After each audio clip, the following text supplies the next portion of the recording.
Thank you, Chair. We're now running live on YouTube. When you're ready, would you like to start the meeting? Thanks very much, Wendy.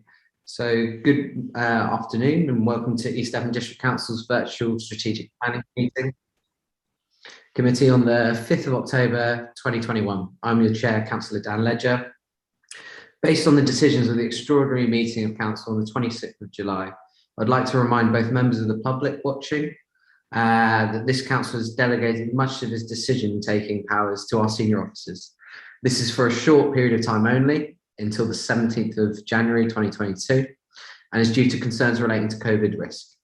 Consequently, the meeting is being held remotely and is on a consultative basis only. We will continue to adhere as closely as possible to the procedural rules detailed in our constitution. However, where this meeting would normally have decided a matter, it will now make a recommendation to a senior officer. The officer will then take that recommendation into account when making their decision. The meeting can be viewed online and will be recorded, so please bear this in mind throughout the meeting. Therefore, may I remind colleagues to be careful with their language, and the code of conduct applies throughout our meeting. We reserve the right to remove and disconnect any participant disrupting the meeting by whatever means. As this meeting is dependent on an internet connection and a power supply, in the event of a break in the internet connection or a power cut, please bear with us as we try to reconnect. If we're not able to reconnect after 15 minutes, this meeting will be adjourned and reconvened at a later date. Please check the committee page on our website for further details. Could colleagues please ensure your microphone is muted when you're not speaking? This is to avoid any disturbance from background noise. Could you keep your points short, and please do not interrupt when someone else is speaking. Should you wish to comment, please raise your electronic hand and wait to be called. All councillors have been sent the agenda for today's meeting. Any member of the public can view the agenda by visiting our website at eastdevon.gov.uk. We'll now start the meeting by doing a roll call of committee members here present. Can you now unmute your microphone, and when you hear your name, please confirm by saying present. When you confirm you're present, please mute your microphone again. So over to you, Wendy. Thank you, Chair. I'll start with you, Councillor Ledger. Present, thank you. Councillor Davey. Present. Councillor Allen. Yes, I'm here, Wendy. Thank you. Councillor Arnott. Present. Thank you. Councillor Bailey. Present. Thank you. Councillor Chamberlain. Councillor Hayward. Councillor Howe. Present. Thank you. Councillor Ingham. Present. Thank you. Councillor Moulding. Present. Thank you. Councillor Pratt.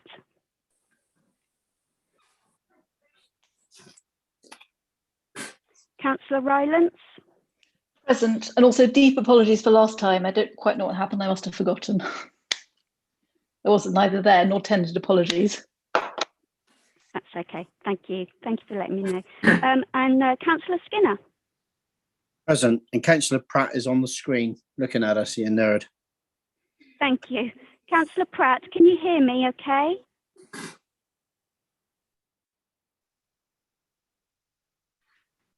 You're currently on mute at the moment. I was muted. Sorry.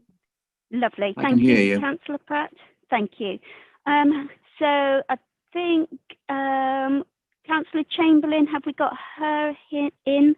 Councillor Hayward either? No, lovely. Okay, so I can confirm we're correct for this afternoon's meeting.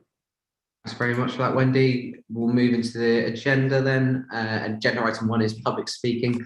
We do have 2 members of the public wishing to speak today. They've confirmed ahead of the meeting that they wish to speak at the start of the agenda items, and both of those items, please correct me if I'm wrong, is agenda item 7, the role and functions of the settlement. I hope that's correct. Agenda item 2 is minutes of the previous meeting held on the 7th of September. If anyone has any comments on these minutes, please raise your electronic hand. If I see no raised hands, I'll take that as an indication that you're happy for these minutes to be noted. So I see no hands, so those minutes are noted. Thank you very much. Agenda item 3 are apologies. Wendy, can you just confirm the apologies for us, please? Yes, I've received 2 apologies, Councillor Bonetta and Councillor Blakey. Thank you very much for that. Moving on, agenda item 4, declarations of interest, and these are again going to be done by a roll call.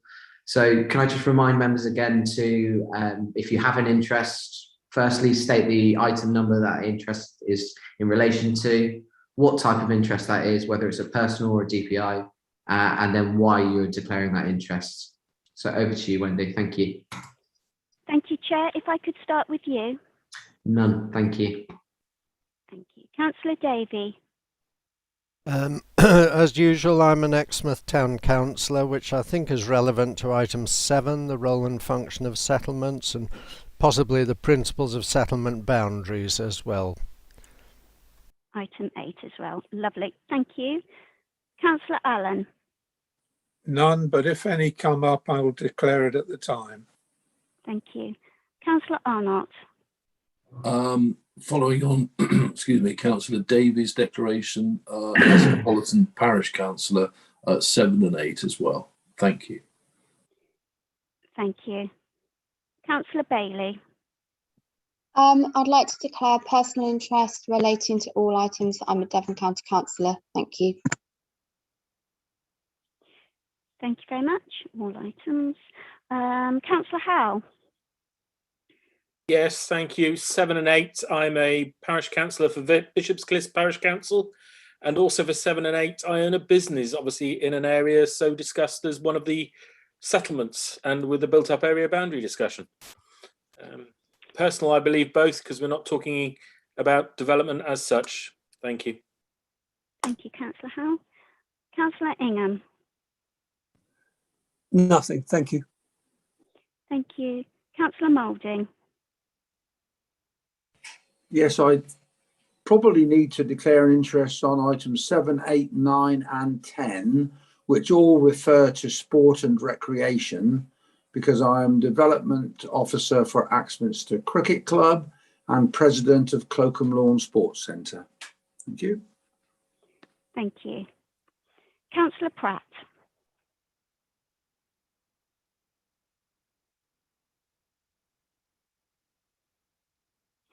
None, Wendy. Thank you. Oh, none. Okay, lovely. Thank you very much. Councillor Rylands. Yeah, thank you. Personal interest in 7, 8 and 10, I think, as a Broadcliff Parish Councillor and resident, and also as part of the team that's putting together the neighbourhood plan in Broadcliff. Thank you. Thank you. And finally, Councillor Skinner. Wendy, thank you.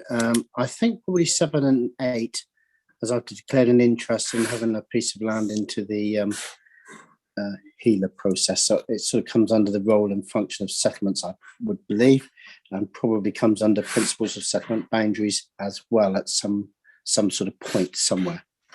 I think it's just right to declare that, really, to be fair. And that's a personal interest.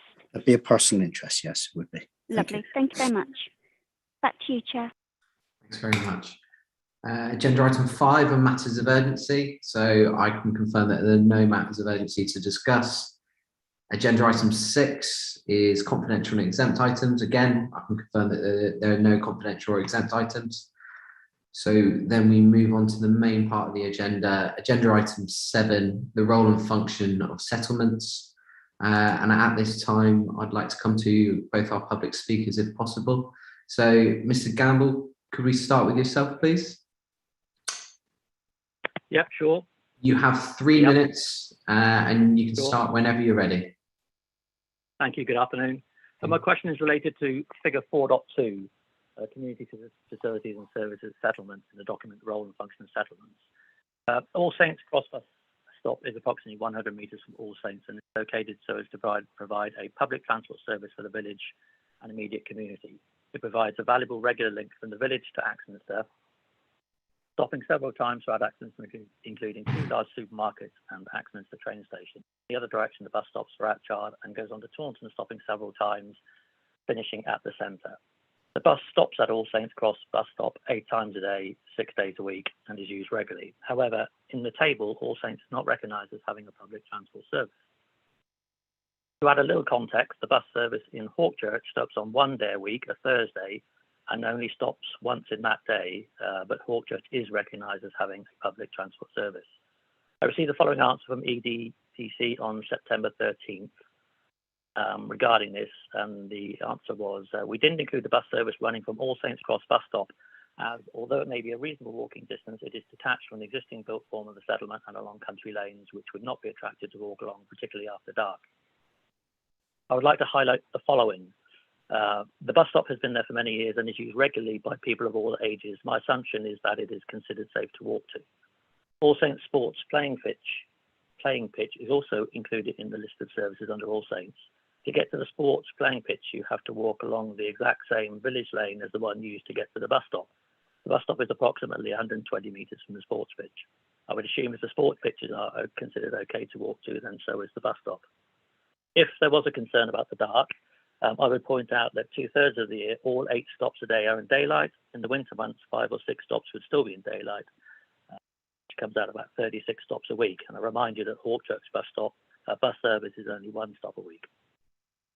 When compiling the table of services against each settlement, examples have been given by EDDC where a service included against a settlement, where a service is included against a settlement, even though that service actually sits outside the settlement.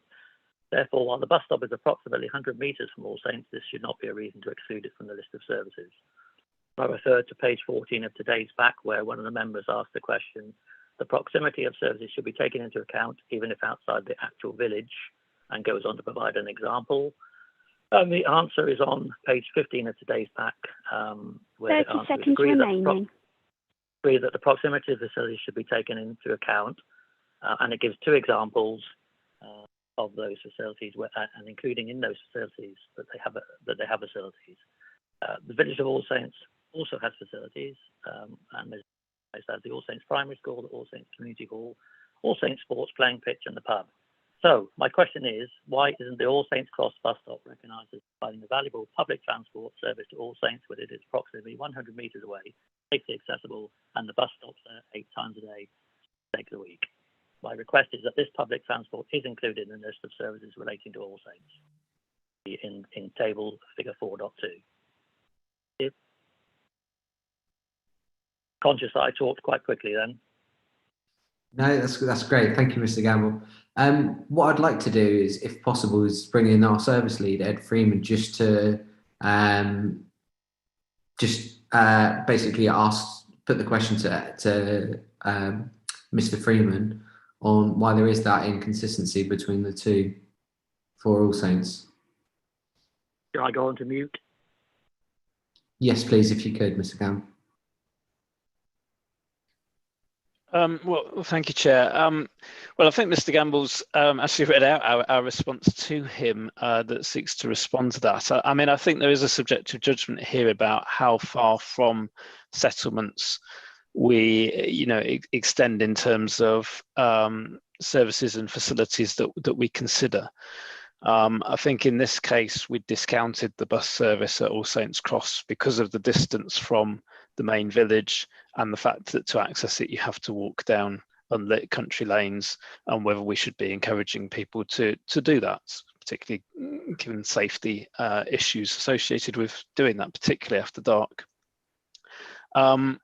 We have now included the sports pitches at members' request. You may remember when members last considered this, they asked us to consider the sports pitches, so it has created a little bit of a contradiction there, I suppose.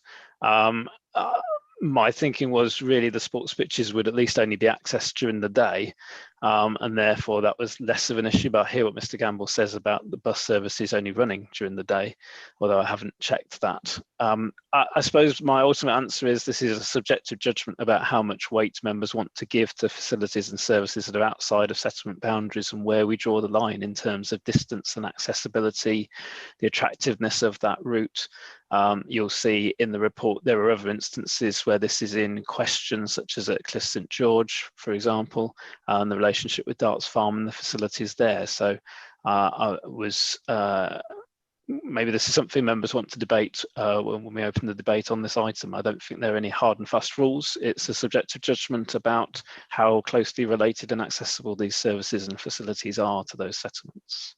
Thank you, Chair. Thanks very much. And sorry for may I just make one, maybe quite, I think it's an important comment, and that is I think East Devon District Council recommends, and I think it's in the document East Devon Local Plan 2021 to 2040 issues options consultation draft. That it recommends that a sensible set walking distance to a range of identified services, including bus stops, generate 800 metres as a walking distance. And the distance from the middle of All Saints to the bus stop is around about 500 metres, just to put it into context. Thank you very much for that, Mr. Gamble. Yeah, it is something that we'll pick up during the debate, I'm sure. There's obviously going to be many different instances. I know Councillor Davies obviously brought up previously services in Exmouth. Well, Exmouth, if you're one side of the town compared to the other, it's miles long, isn't it? So it's something that we can bring in during the debate of the actual item. I'd like to move on now to Mr. Sorry, Mr. Gamble, we need to move on. I'm sorry, Mr. Gamble, we need to move on now. Okay, no problem. Thank you. Mr. Bruce Hartley Raven. Thank you. Mr. Bruce Hartley Raven, over to you. You have 3 minutes whenever you're ready. Thank you very much. Can I just check that you can hear me? Yes, we can. Thank you. Excellent. Members of the committee, on behalf of the owners of Darts Farm, we're very grateful for the opportunity to address the committee this afternoon. The background to this is that as part of the call for sites consultation in March 2021, we made submissions in respect of land to the northeast of Darts Farm, the purpose of which was to encourage the council to formally recognise this now long-established retail and community facility, to allocate land to enable Darts Farm to expand, and as well as provide an opportunity to consider some much-needed new local housing. We and our client are surprised that the role of settlements document does not categorise Cliff St George as a defined village, as it has a number of community facilities, including a school, church, village hall, and a pub and a hotel. Crucially, it also is close to and well connected with a significant number of other nearby hubs, including Darts Farm, the business park opposite, the boatyard accommodating a range of firms, and the Devon and Somerset and Fire and Rescue HQ, all of them major employers and work destinations. Darts Farm in particular is a key destination in its own right. It is utilised by many local employees and local residents for lunch and daily shopping needs, and numerous leisure visitors besides. Darts Farm now employs 140 people directly. Moreover, the site acts as a hub for 16 other businesses who in turn employ a further 140 people. And then there's a network of approximately 250 suppliers, mostly from Devon. Darts Farm is an accessible location with a total of 90 buses a day stopping at the entrance to the site. Darts Farm will also form a key linkage along the proposed Clist Valley cycle trail, providing a link with the ex-estuary trail, and it's a short cycle ride to Topsham Station. Darts Farm is eminently walkable from both Clist St George and Ebford, with good footpaths lit by streetlights along their entirety. If settlements and locations are not classified, they will not in turn benefit from any planned or designated growth via the emerging local plan. And it's for these reasons that the content and findings of the role of settlements documents are so important to get right. The continued success of Darts Farm means that there is an ongoing need to be able to actively plan for future growth. Having reviewed the original draft in July, it was clear to us that there was a problem with the assessment methodology effectively ignoring facilities just beyond the settlement boundaries, including Darts Farm. The latest version of the document now before you does nothing to address our concerns. As it stands, Cliff St George, Ebford, Darts Farm, and all the other businesses will continue to be overlooked and or left out in the unplanned vacuum of a countryside designation for planning purposes. We respectfully suggest that this would do nothing to address the glaring imbalance of the employment density ratio for Cliff St George of 3.08 versus the East Devon district average of 0.86, as stated at figure 3.4 of the document. So a balance of modest planned new development is really key. We respectfully urge councillors to ask planning officers to reconsider and amend the draft document. Many thanks indeed. Many thanks for that. Ed, again, can I bring you in just to answer some of those questions? I know that they are listed in the report quite heavily. I don't know if you want to cover it as you're presenting the report, or if you'd like to cover them now. It's up to you. Happy, Chair, to incorporate it into my summary of the report in a moment. Thank you. Okay, so Ed, just over to you. Thank you, Chair.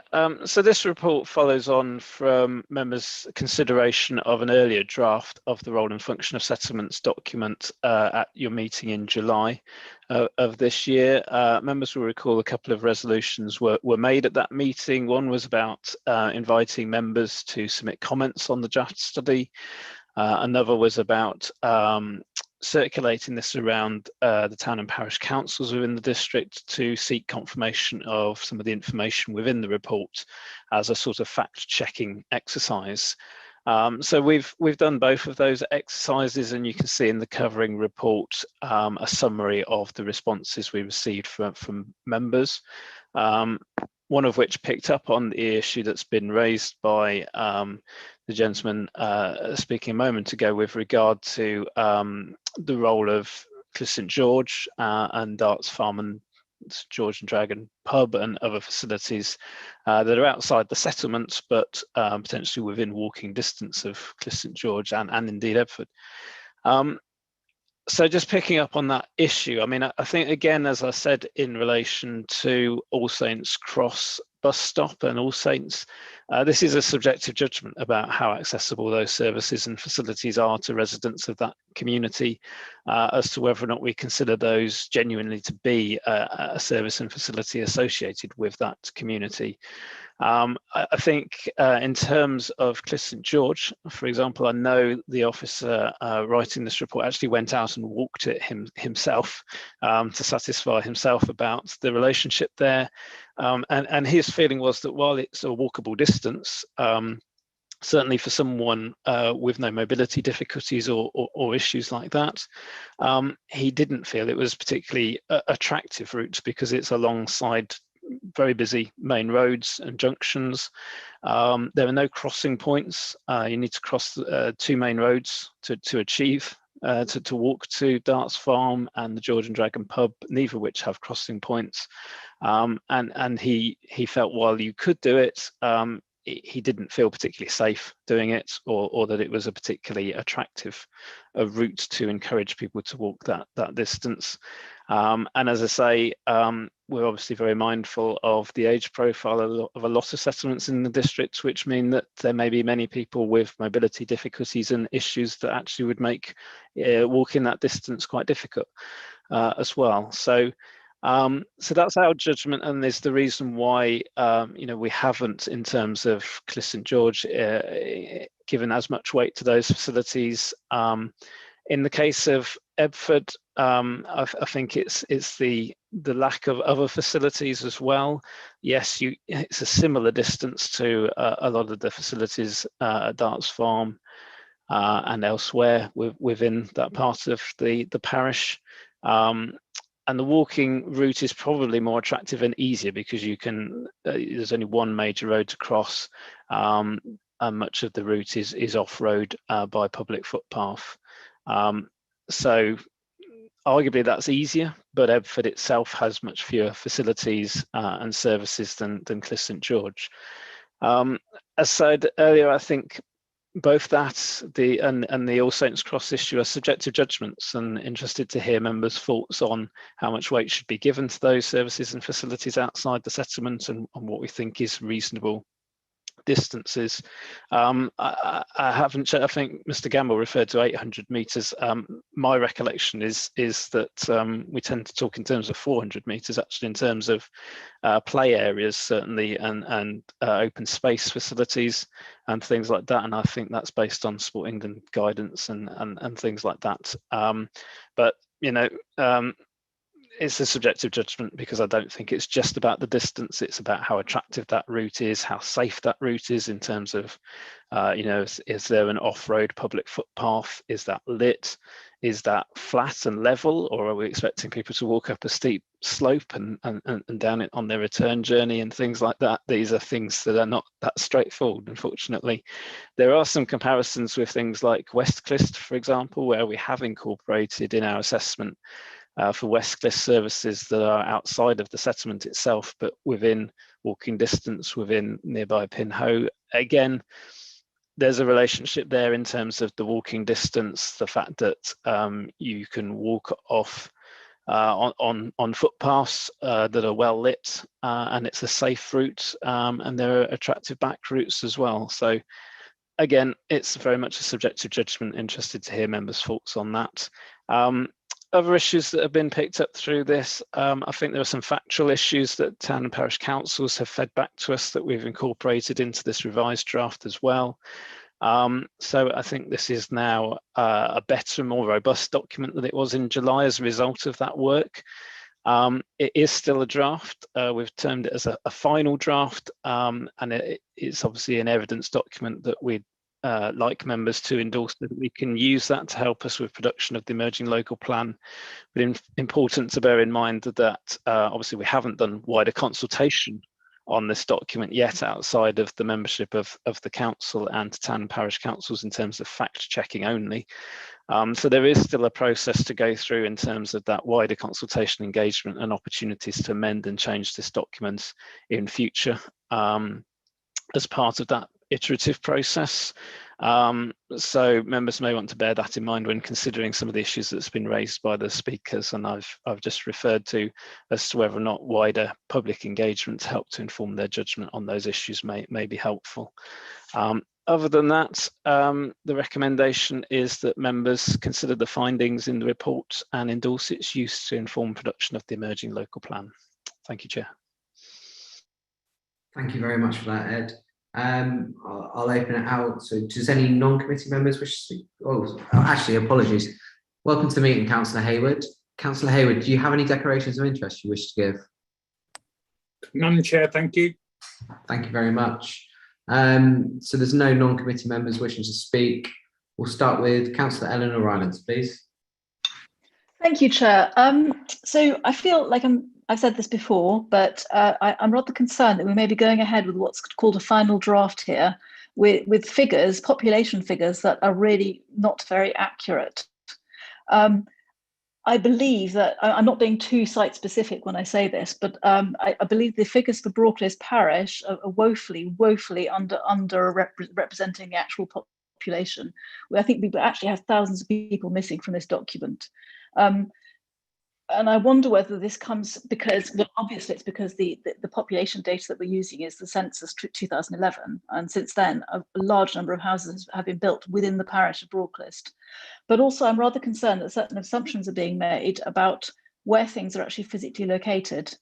For example, the figures given are supposed to be the whole parish figures in many cases, most cases apart from where it's the ward, yet a lot of the outer settlements of Broadcliffe are completely absent from this, or were referred to by euphemistic names, or are said to be in Pinhoe, which is actually to city council boundary. So I just feel like there's a lot of inaccuracies in this document that actually might lead us to make wrong decisions in places.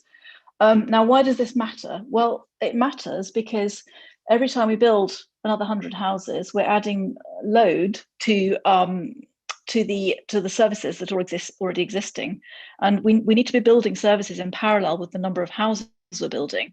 But by not actually having accurate population figures to go with these services, we're actually not producing the services that we should be producing.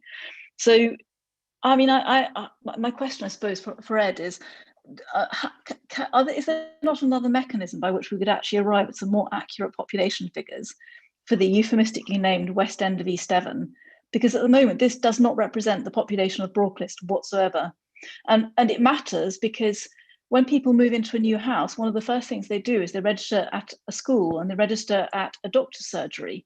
Now, the Pinho doctor surgery is also the Broadcliffe doctor surgery. And if you ring up to get an appointment at the doctor in their surgery, they may send you to Broadcliffe, they may send you to Pinho. It depends where the doctor's got availability or where the nurse has availability. So to all intents and purposes, the medical services operate together. So it really does matter that we really need to know how many people we're dealing with in this part of the world. Westcliff does not exist. It is not a settlement. Westcliff is part of Broadcliff. Westcliff does not have its own facilities. Westcliff uses Broadcliff facilities. The village hall in Broadcliff is used by Westcliff people. Westcliff people get the Broadcliff broadsheet. So, these things do matter. We can't just brush several thousand people under the carpet and hope that we can deal with them later. So how can we get better figures for the population is my question, because these are not accurate in any way. They don't represent people's daily lives and where people are living and which services people are using. We really need to be sure about that. And these are not certain. Thank you. Thanks very much, Councillor Rylands. I think if we had £1 for every time we heard that Westcliff is not a settlement, we'd be getting onto a huge... Pinho is part of Exeter. It's not part of East Devon. No problem. We'll come back to Ed in a second. So, Councillor Davey, we'll move to you next. Thank you. Thank you, Chair. I think we need to consider a little bit what the actual problem is here. And the problem, it seems to me, is what flows from the settlement hierarchy that we have here. Broadly, I think it's got to be reasonably accurate. I'm sure there are going to be errors in the data that we're using, and that will always be the case. And I think we need to ensure that we draft a plan, a local plan, that is flexible enough to allow for changing circumstances, and we may have to build that in. But I think part of the problem here, and we've heard from these speakers, why does it matter how frequently the bus stops? Because it can limit the amount of development that can take place. And if I'm reading between the lines correctly, I think both of these public speakers that we've had today, and I thank them for coming because it's nice to know people are taking an interest in our deliberations. What they're really saying is there are limitations on the growth that we are allowing in those settlements, and they want growth to take place. They want some possibly limited development to be able to take place and not be hamstrung because we have classed a particular place as not having a bus service. And as Ed said, it's a subjective judgment. Are you prepared to walk down that lane after dark, or aren't you? And that I would imagine your level of fitness, your gender, and all sorts of things are going to have an influence on that. And Ed is quite right to say we need to consider the demographic as well, that many of our villages have older people in them. And you're quite right about Cliss and George. It is only a stone's throw from Darts Farm, but until there's a bridge over the A376 and a nice footpath across the fields, the walk down there, at least until you get to the pavement outside the George and Dragon pub, is not going to be attractive. But I think we're going to come to this on the next item, and I think what's really crucial is how we are classing the open countryside and the settlements, and whether we are going to allow growth in those. Because I think, if I'm interpreting it correctly, both of these speakers are really saying that's the problem. The inaccuracy of the data is probably always going to be there, but it's what flows from that and the limitations on development that it then allows. And I think we're getting a very strong steer, I think, from some of the public who've been in touch with me, that they want to see development in their villages. They don't want to see them fossilised because there's no built-up area boundary, or because that village is classed as unsustainable. So I think we need to consider how we draft the local plan in order to take account of this. Thanks very much for that. So Ed, can I come to you at that point, and then also pose the question, if we do wish to make amendment changes to actual village designations and the such like, how could we go about that without doing wholesale changes to the whole document? Thank you, Chair. I mean, I think in terms of the data that's in this, we've used the most up-to-date data and most accurate data we have available to us. So in terms of population data, this is the most up-to-date ONS data at that level that we have. I appreciate, 2019 is a few years ago.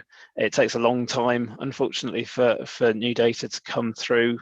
Obviously, if new, more up-to-date population data comes through while we're preparing the local plan, then we'll obviously take that into account and update the data that's in these documents. But we can only use the most up-to-date data that's available to us at this time, which is what we've done. I mean, there's that issue in terms of data, and then there's the subjective judgments about, particularly, I think, about facilities that are close and nearby. I think it's particularly significant in terms of Cliff St George, because it would probably bring Cliff St George, if you included Darts Farm and the George and Dragon Pub and other facilities that are, shall we say, on the edge of the settlement, within walking distance of the settlement, then it would bring Cliff St George into a tier 4 settlement under the hierarchy. From memory, I don't think inclusion of All Saints Cross bus stop actually changes where All Saints would sit in terms of the hierarchy, so that's probably less significant. That is more about recording that or not, depending on whether or not members consider that that's a service or facility that's reasonably associated with that settlement, given that its distance and the other issues that we've referred to. As I say, I mean, I think a key point is that we don't have to finalise this document completely. In fact, we can't at this stage, because we've got to consult on it as part of the evidence base for the local plan and receive views from the wider community on this document as we move forward. So really, I think at this stage, it's just how members feel about the issues that have been raised and whether you want to see any further changes to the document. As I say, the big change would potentially be in terms of Cliff St George and bringing that in as a tier 4 settlement if you gave the weight that's being suggested to the facilities that are within walking distance. I guess that's the main one. I don't think Ebford has sufficient facilities for it to change its status and bring that into tier 4 if you do that. And I say the same in terms of All Saints. It's really Cliff St George that is the one that would potentially change the document. If members were minded to do that, we can update the document and do that. I don't think it's critical in terms of a change. That's something we can do and incorporate if that's members' wish. Thank you, Chair. Thanks very much, Ed. Councillor Howe, can I bring you in at that point? Thank you very much, Chair. I think you spotted my hand on the right thing. Yeah, Cliff St George is one of those awkward ones, very awkward indeed. It's an extremely dangerous road, extremely hazardous road with no crossing point. And that is the fundamental issue with Cliff St George, although I agree with it in every other shape and form. It has businesses, it has everything else. Access is not available. So I couldn't support it moving into tier 4 or whatever we're calling it, with the dangers involved, particularly with a footpath involved of only 1.5 feet wide against the 376 at one point. 1.5 feet, you can't even get a pram down there without one wheel being in the main road. So it is not a safe way to do it, and it is not a good way to do it. But moving off of Cliff St George in particular, unless highways come in and solve that eternal problem one way and another, we have to pick up the other point that Councillor Davey made. This doesn't resolve the issue of too many communities throughout East Devon being cast to the desert again of growth is the wrong word, even maintaining the current facilities they've currently got. And this is the issue we've got, and it comes on into the next point as well on item 8. We have to get over this issue and allow growth, small, 5 houses, 1 house a year in our smallest communities. And we really do need somehow of doing that doesn't put all this emphasis on built up area boundaries and everything else. They should be assessed more individually. It's a hard one, but each case is on its own merits, as Mr. Freeman often says. You know, quoting from his own playbook there. Thank you, Ed. It is exactly that. You know, every case is on its own, whether it's a fast road, a dangerous road, you know, or a dead quiet road in the middle of nowhere but doesn't have street lights, but still people walk down it because it's a country lane. That makes sense. You know, we've got to be more pragmatic, more open and more flexible, but at the same time being very mindful of the individual circumstances each community has. And I think we need to pick up Councillor Rylands' point on housing numbers, or on numbers. And she quoted obviously the healthcare and education. Of course, neither of those have gone off these numbers. These numbers for our own personal interest, I suppose. We don't even work off those numbers for the local plan. They're just there for a point in time reference. Both the NHS and Devon County Education, of course, have inputs into our local plan. They know about the growth centres. They can comment at any point, as can the GP surgeries. And they also get paid per revenue per house built as well. So we've got to differentiate the differences on what we're talking about and concentrate on, unfortunately, the housing need that is throughout our community. Hell, Sidmouth, classic example. You know, wherever the work is in Sidmouth, this shows you how topsy-turvy we are and how we need to somehow create the right houses in the right location to make our whole communities throughout East Devon sustainable and, you know, working properly. So thank you. Thanks very much for that, Councillor Howe. I think Ed Freeman, I'm going to put words in his mouth, but I think he would argue back that there is still opportunities for settlements to grow organically through rural exception sites at the moment. It's just about whether we would like to open it up to wider scale growth. Ed, is that something that you would prescribe to? Yeah, so thank you, Chair. I mean, I think the report refers to the opportunities that are there in terms of neighbourhood plans, community-led growth through a community land trust or other vehicle for communities to lead in the delivery of growth where they want growth. And that's fine if you know that's the current policy framework, and we can continue that forward into a new local plan if that's members' wish. I think the difficulty comes when we start to look at growth in villages, if we start differentiating between those that want growth and those that don't want growth, as opposed to deciding where growth goes purely on planning grounds, which is what we need to do through the local plan.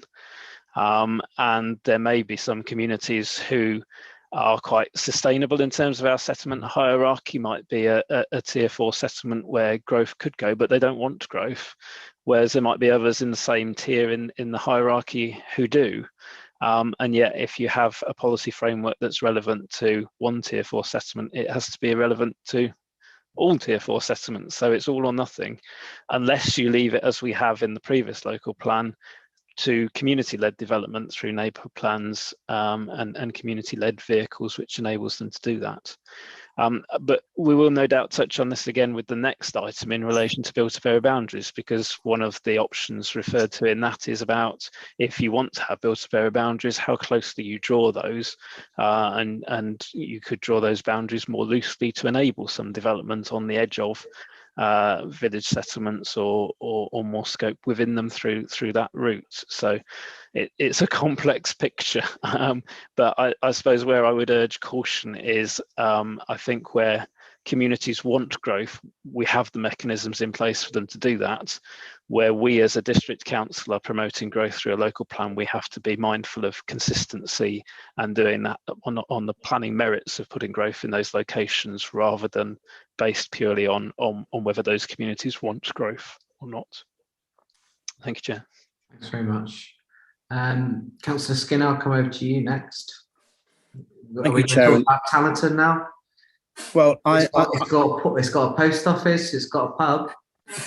I will touch partly on that, and I think you might notice, Chair, that there's a sort of a thread and a theme that's coming through here, and I think members are sort of more or less sort of lining it up. I mean, as far as Darts Farm, I declare an interest. I've known the Dart boys ever since we was all little boys, so you know, growing up together. But if you take Darts Farm, it's almost like talking about it Darts Farm as if there was going to be a development there, some of the facilities and the infrastructure isn't quite right to work for Darts Farm as it is, like as if that wouldn't come into it.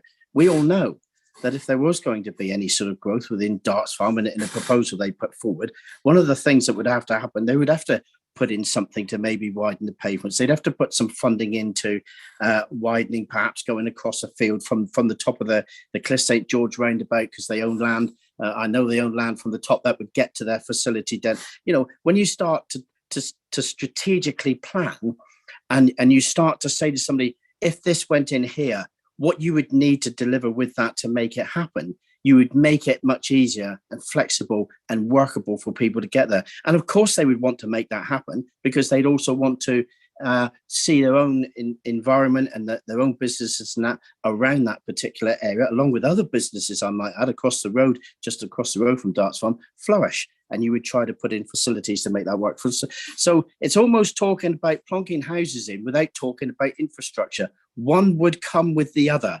Undoubtedly, that would happen. So some of the things that have been put forward as to why you wouldn't do that would actually be negated through infrastructure funding. To take the wider issue, though, without being specific about sites, and I very much listened with intent on the gentleman speaking about All Saints as an area, and through you, Chair, discussing about Tallaghton. Tallaghton is one of those places that is actually doesn't have, so the other villages within my ward are all within the tier 4 because they all, of course, they have schools and there's other structures within that. Tallaghton doesn't have a school, but of course, what is very close to Tallaghton is a railway station each side of it, which is a mile or just over a mile. You've got a choice of 2 railway stations. You could go to Wimpole or you could go to Fennerton. Schools that are Wimpole, just down the road, Clishyden, coming right around Tallaghton is absolutely surrounded by primary school. And actually, some facilities, you actually need some areas where people have growth and live with young families that actually feed some of those schools like Payhenbury School and that, and Plimtree, that actually need the children from Tallaghton to go to their school, because within their own environment, just from the children, and I'll pick an example, and this is across the district on many occasions, just the children from that, for instance, that would come from Payhenbury, there probably wouldn't be enough. So there's always a flow in from other surrounding villages around to actually make these already existing schools and that work. So that's really important to take that on board. To pick out a village like Tallaghton, and I don't want to just pick out Tallaghton because if you look at point 4, where some parishes, where it says just 3.4, sorry, on page 16, some parishes queried why the settlements were not included in the long list of 60 settlements being considered in the study. Well, I think, Ed, you'll know, and through you, Chair, you'll know that we've been doing this, I've been doing this for over 20 years, and the same old chestnuts really come up nearly each time. But one of the things that's really sad for me is when you do see some of these villages, and it's been mentioned more, and Councillor Davey touched on it earlier, and Councillor Howe touched on it, is we used to use the old terminology, watching some of the villages sort of wither on the vine. And that is a really, really sad indictment as to where we are. The problem I also have with that is that if we went around with villages like Tallaghton and said you could have 50 houses, too much, far too much. So there's that balance, and I understand where Ed's coming from. There's that balance between that growth that fits within that environment. I'm actually slightly, without getting ahead of the next point on the agenda, the BUABs, I always remember the BUABs, that what they did is you put a line around a village. We then said anything within that is almost an all go. Anything outside of that is absolutely not viable at all. That's no way to strategically plan. What you find is that through the process of time, that places and villages evolve. And sometimes you can see the common sense why some projects or schemes or housing schemes would come forward at the right time, at the right place, in a moment when it fits within certain criteria. So for me, I think the real difficulty we've got with this is when we try to define things into tier 1, tier 2, tier 3, you actually take away a bit of that flexibility. And I know Ed's not trying to do that, but what's really important here is that I absolutely understand the tiers. I really do. I'll understand the process of a new town. I understand all the big developments, the infrastructure. I've said all the way along, you should always start strategic planning with infrastructure, then the jobs, and then the houses, because you need to know on what houses you need to put into the right place. And until you do those other two things first, I always think we always do it all the wrong way round. The big political banana that seems to come, or the elephant in the room, is where's the houses going? And everybody wants to know that it's not behind their back door. And that's just not the way you strategically plan. So for me, in looking at the tiers, it tends to define place, say you can here and you can't there. Those places then come under threat from developers because here's now their window of opportunity to develop within the plan that we're bringing forward. What I would like to see, and particularly with local builders in going forward and knowing that the issues we're going to have between now and the next 10, 15, 20 years, not just in development, but in whole social issues in coming forward, I'd very much like to see us have something in place. And sorry, I don't have the answers for all things. And this is perhaps where the debate comes forward through you, Chair, having this ability to have a certain amount of flexibility to say, do you know what, we're not going to shut places down, but we're not either going to give that incentive to say, here's a line and you can do a more or less a carte blanche in the right place. That to me is almost abdicating responsibilities to properly set policies in place to strategically plan for the right houses in the right place at the right time. And some smaller numbers for the villages, I think they would very much welcome. And in fact, within this report, it actually says that some parishes have queried why they are not part of being part of this process. And I'm not sure that the neighbourhood plans necessarily just tick that box every time. I don't know that that is necessarily the answer. And I think there's something else that we could do, but I'm not exactly sure what that is. And I welcome the debate. Thank you. Thanks very much for that, Councillor Skinner. I think one of the villages that I put forward was Alderscombe. It's got absolutely everything. The only thing that it doesn't have is a shop. But it's the argument of how many houses would we need to introduce into a small village like Alderscombe to make a shop viable. And that's the difference of what we're trying to weigh up, I think, in the debate today, is by classifying villages as tier 4, which is more open to development. Are we looking for larger scale development in these small rural villages, or are we looking for smaller organic growth through, and it is community-led housing and rural exception sites that are coming forward? I think that's where we see the smaller scale growth to allow these villages to continue and to prosper, and that's the way forward. Otherwise, if we're opening up all of these other smaller villages, you are opening up to development. The likes of Cliff St George, it needs a lot of development if you are thinking about introducing a footpath. Any form of new infrastructure along those roads. It will need a heavy amount of housing to deliver that infrastructure. And that's what we're trying to weigh up. So it's going to come back whenever you like. Could I just say to you that regarding Alderscombe, I was the ward member for Alderscombe, and it was a really sad day for me that when Alderscombe had the support of the village behind it, to actually have a new sort of scheme of, I don't know if you know Alderscombe very well, but just further down the road, and actually involving sport facilities and all that. And there was a really good scheme that came forward. But because our local plan was so locked into saying no, Alderscombe missed out from what could have been a really good investment, a real move forward for Alderscombe, supported by the people of Alderscombe, and the day was gone and lost. And it's that type of thing, is that when you were discussing just now and talking about, which one do we have? Do we have this or do we have that?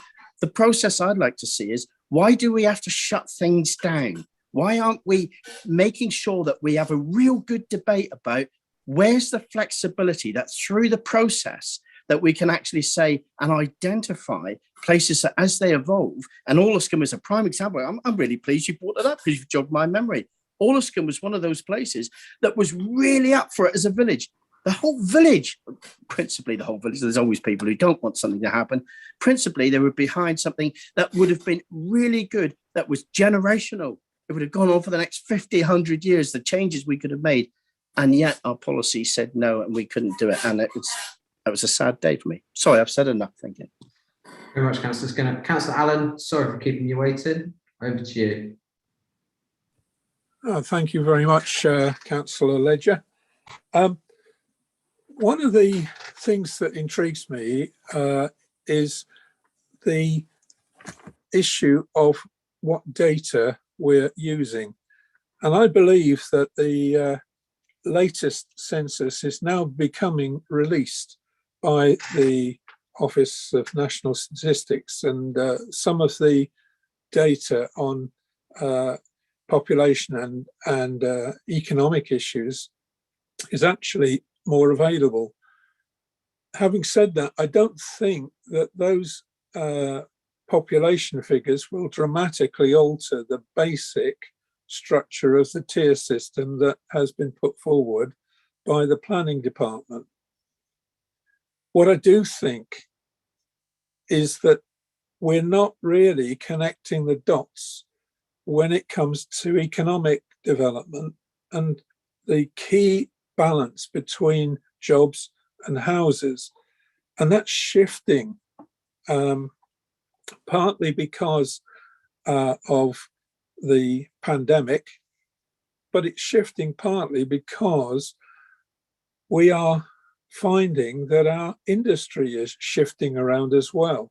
And we're in a situation where, if you look at the tier 2 group, 4 out of 6 lie along a very strategic road and rail route.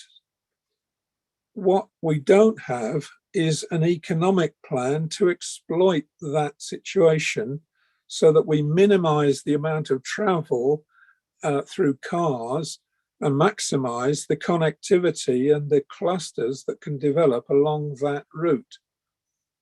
And that's not taken into account anywhere in the thinking at present. So we're thinking housing, housing, housing, and we're not thinking holistically about jobs, infrastructure, and housing. And that's wrong. The second thing is that we're not thinking about design at this stage. We're not at this stage putting enough emphasis on making sure that the half of our population which needs access and disability issues solved isn't being really taken into account. And we need these two factors, the jobs, infrastructure, housing pattern, to be properly analysed. This is a really excellent report. It's got a lot of the data that we need, and so I'm not opposed to it being part of the evidence that goes forward. But what I am seeing, and I'm looking to Councillor Hayward and Councillor Arnott and others to seriously look hard at how we develop a jobs link to this plan, because I don't believe it's there at present. It's not strong enough. Thank you. Thanks very much, Councillor Allen. Councillor Ingham, will come over to you now. Thanks, Chair. I want to share one of my concerns. It's a parochial one, I'm afraid, with Mr. Freeman. And that's with regards to on page 26 and 31, for example, when we break down the settlements. It's in my patch, so I couldn't help noticing it. And that's with Exton now. And you'll see it says, includes Lympstone Commando. I really don't think that's appropriate. I think it can be misleading for a number of reasons. They're two very distinct settlements. One, because it's got, 8 foot of barbed wire around it, and you can go from the Royal Marine Camp to Exton. But if you try going from Exton into the Royal Marine Camp, you'll see it is very much a closed settlement, and you know all that. Why I think it's misleading is because Exton really doesn't have that close a relationship with the marine camp, you may or may not know that, every now and again, the marine camp very politely put in planning applications and notifications to us of what they're going to do. And we agree with them very politely. They're very kind to actually show us what they're going to do. But let's not pretend we have any coherent influence or any control really at all on what goes on in the marine camp. So to include the marine camp in with one of our villages and include that, when we're doing these tier definitions, I think is very misleading, because the marine camp is huge in comparison to Exton with regards to activity. I hope the rest of you agree with me on that. Mr. Freeman, are you prepared to give that a review, bearing in mind why what I've explained on why the marine camp should not be included within, let's say, an Exton built-up area boundary, because we can't do anything about what lies within the marine camp? I'd love to hear your views. Thanks very much, Councillor Ian. We'll just take Councillor Hayward and then we'll go to Mr. Freeman in a second. So, Councillor Hayward, the floor is yours. Thank you, Chair. Firstly, may I just, on reflection, and I apologise to throw this into the mix here, ask Wendy just to note, I do actually wish to make a declaration, one, because of the parish that I represent and also work for has been named quite extensively, but also to be consistent in terms of items 7, 8, 9 and 10, simply that I work for 3 parishes, All Saints, Childstock and Newton Popple of Hertford, that have all had input, and some are named in this report. So if Wendy, if you'd be so kind as to add my interest for that. I suppose, I first referring back to Councillor Allen's point, yes, the link to jobs is important in the local plan, but I suppose we have to play that carefully. So members here will recall that again, being slightly parochial, that the Axminster developments, there was always an aspiration for one house, one job. And I think everyone here recognises that just was doomed to failure from the start. It was signed off, it was agreed, people put their hands up, thought it was a great idea, included it. But what we're now seeing is pushes from development companies to say it's unviable. You just literally just forget that. It's impossible. We want all that employment land to build houses on. Cranbrook is a prime example, but we know that we haven't got a long enough meeting to go back over that again. But yes, the issue of jobs and relation to housing and how the two are linked to one another is important. But you take the point of a railway line. Well, I don't think there are that many well-paid jobs in Exeter or up the line to allow people to commute. The cost of rail travel is so extortionate. Simply to make a small journey from here in Axminster to Honiton costs an arm and a leg. Well, there aren't that many jobs around that can allow you to do it. So until we lobby as a council, national government, to bring down the cost of rail travel and to do what Mr. Gamble kindly alluded to, support more rural public transport, people will drive cars. We referred earlier to All Saints School, a very fine school, delivers great results. But I would countenance that a significant number of people there, of students at that primary school, don't live in All Saints. They perhaps don't even live in East Devon. They come from miles around, mostly ferried to school down a single track road by big SUVs. I have an SUV. I'm not going to be a hypocrite and say you shouldn't drive one, but that's the harsh reality of rural schools.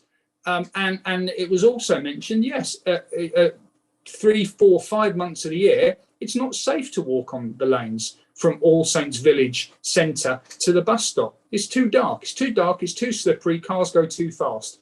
That's another issue. So I thank Councillor Allen for bringing that up and for naming me, and I'd welcome his involvement and anyone's involvement to help us make a more tangible link between economy and jobs and employment and housing. But I don't think there's a silver bullet we can apply and say it's easy to write down? Because unfortunately, as COVID has shown us anything, the nature of employment is changing so quickly that simply a plan that takes 3-4 years to develop, by the time it actually gets published, adopted, approved, it's out of date in terms of economy, because the way people want to work has moved on. So again, I welcome everyone's involvement, but I think you just need to be careful what you wish for when you make a link and you publish it, because it'll be old news by the time it ever comes to pass. Thank you. Thank you very much, Councillor Hayward. Ed, I think that's a good time to bring you back in just to answer. I think there's quite a few questions there, sorry. And then we'll go to the last two speakers and hopefully try and get a recommendation forward. Thank you, Chair. Yes, so just on this link in terms of jobs, I think it's worth saying that we are working closely with our economic development team to develop an evidence base in terms of the employment needs of the district and how we deliver jobs through the new local plan. We haven't forgotten about that. I am mindful that we haven't brought many reports yet to you and much evidence to you on those issues, and that is lagging behind some of the evidence that we're producing for exactly the reason that Councillor Hayward referred to a moment ago, in terms of the economic uncertainty that we've experienced over the last year, 18 months or so, has meant that we've left commissioning some of that work until later than we might otherwise have liked to get to a position where there's hopefully more economic certainty to inform that work and make that evidence more robust and meaningful to help to inform our work, rather than consultants coming back and saying, well, nobody knows at the moment. So hopefully we will have some outputs from that work. There's certainly consultants working on an economic development needs assessment update to inform this work, and we're working with our economic development team in terms of how we can engage directly with businesses within the district to understand their needs and coordinate that. And so those links across to jobs and indeed infrastructure are work streams that are ongoing to make sure that this isn't a housing-led plan. It does cover off all of the different aspects of our needs in terms of jobs and infrastructure as well. Just picking up on Councillor Ingham's point, I think there are various references in the document to Lympstone Commando Centre, because obviously in terms of our data for Exton, that is skewing things somewhat. I mean, I think there's a reference at paragraph 3.33 to there being within the parish, but obviously many of them are Lympstone Commando Centre, which is, as Councillor Ingham has said, and I would agree, it's slightly detached and separate as a community from Exton. So while we've made references to it to clarify, I suppose, some of the data we've referred to for Exton, it hasn't influenced our assessment in terms of where Exton should sit in the hierarchy. Clearly, it is effectively a closed community, if you like, of its own. Its services and facilities are not readily accessible to others, and vice versa. And so we've treated Exton, excluding the Lympstone Commando Centre, as a settlement and considered it in the hierarchy in that context. So hopefully members will agree that that is an appropriate way of addressing that issue, but important that we don't ignore the Commando Centre and how its existence affects some of the data and evidence and information that we've got for Exton as a community. I think that was it for the moment. Thank you, Chair. Thanks very much for that, Ed. Councillor Young, you want to come in now? Thank you, Chair, for letting me speak on this. Just to clarify a couple of points, Councillor Skinner mentioned about what comes first with a local plan. Well, I would say that identifying the natural areas that need to be protecting are the first things to be looked at. There's no point in building a town when you're going to be blocking a very important nature corridor. Regarding Councillor Howe's comments on Cliff St George, I totally agree with him with the footpath there. It is so narrow. If you meet someone on that footpath, you have to walk into the road, and it's very dangerous. We did try to get a cycle way, the Clis Valley cycleway, across the road at Clis St George, but Highways refused it, and therefore we're having to go another way to cross that road, basically crossing the road down at Clis St Mary. So yeah, Clis St George and that road system is an absolute nightmare. And regarding the issue with Exton, I remember trying to work out the population of the Woodbury parish, which Exton includes, and we couldn't work out how 2,400 people walk to work in Exton. And then we worked out it was actually they were in the camp and they just walked from the barracks to the classroom. So it took us a bit of working out that one. But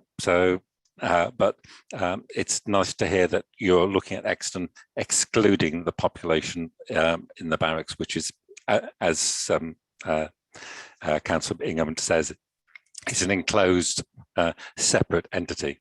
The living quarters actually are in Lympston. Thank you.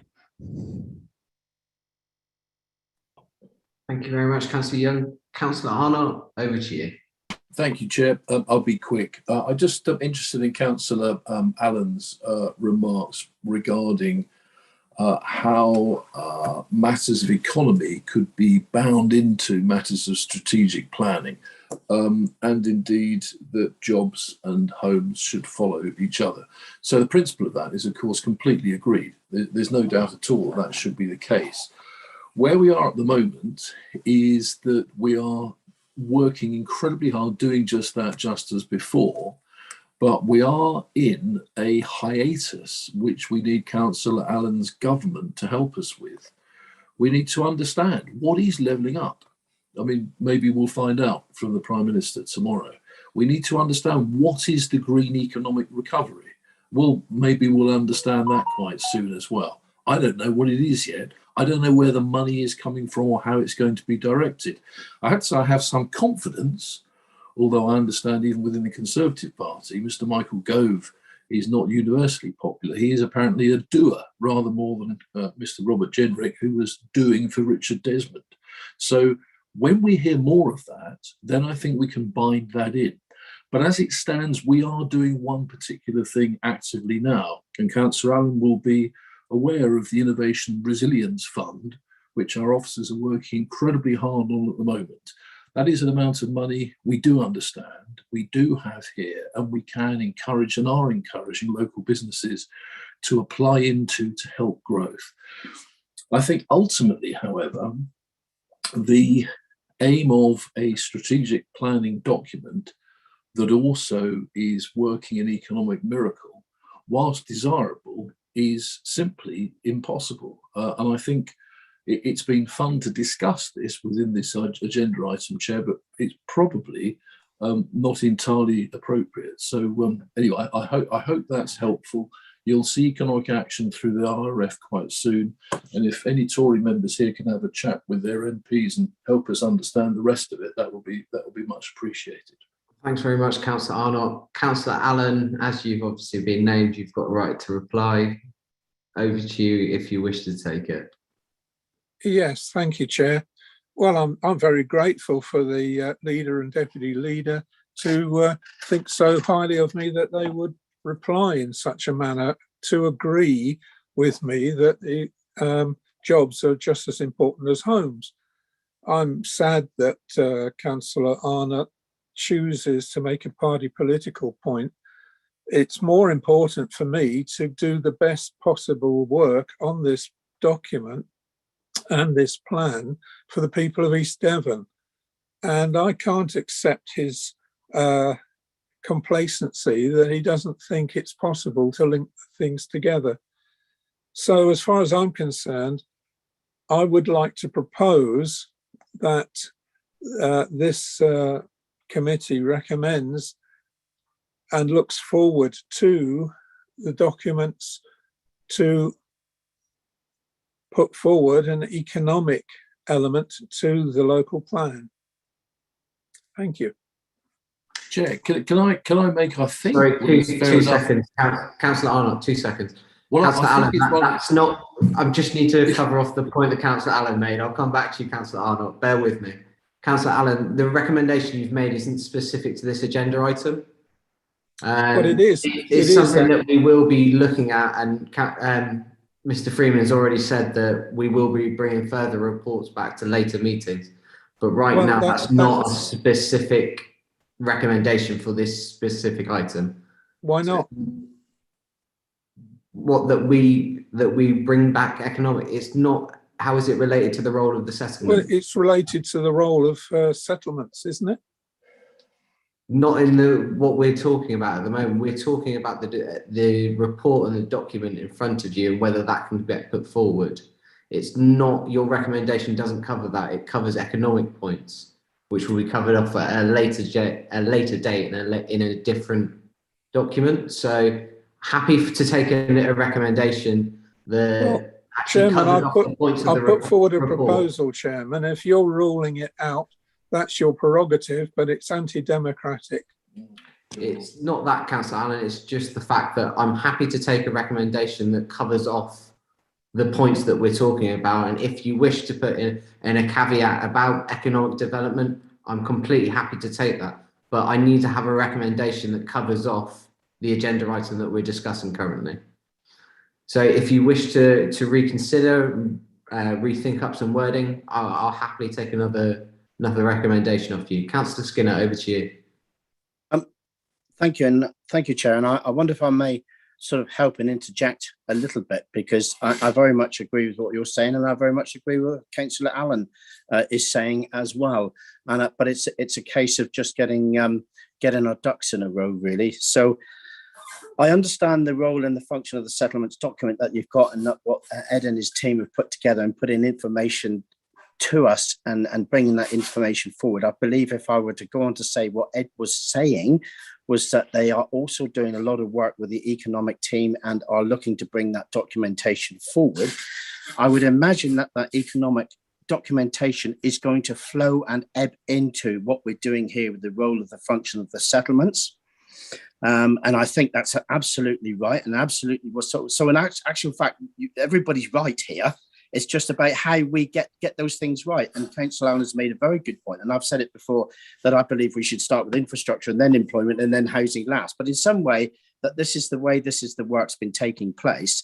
So what I think I might suggest is that I would like to make a recommendation to move this particular document forward, but bearing in mind that this document is going to be maybe in the draft form of what it is, in other evidence that comes forward with the employment document that's also going to come with it, and even infrastructure workings that are going to come with it, that this document is a fluid document, and that it would always be viable to change on the basis of other information coming in, of which things we may need to want to adapt to make this document work, but it's more the evidence space of what this brings.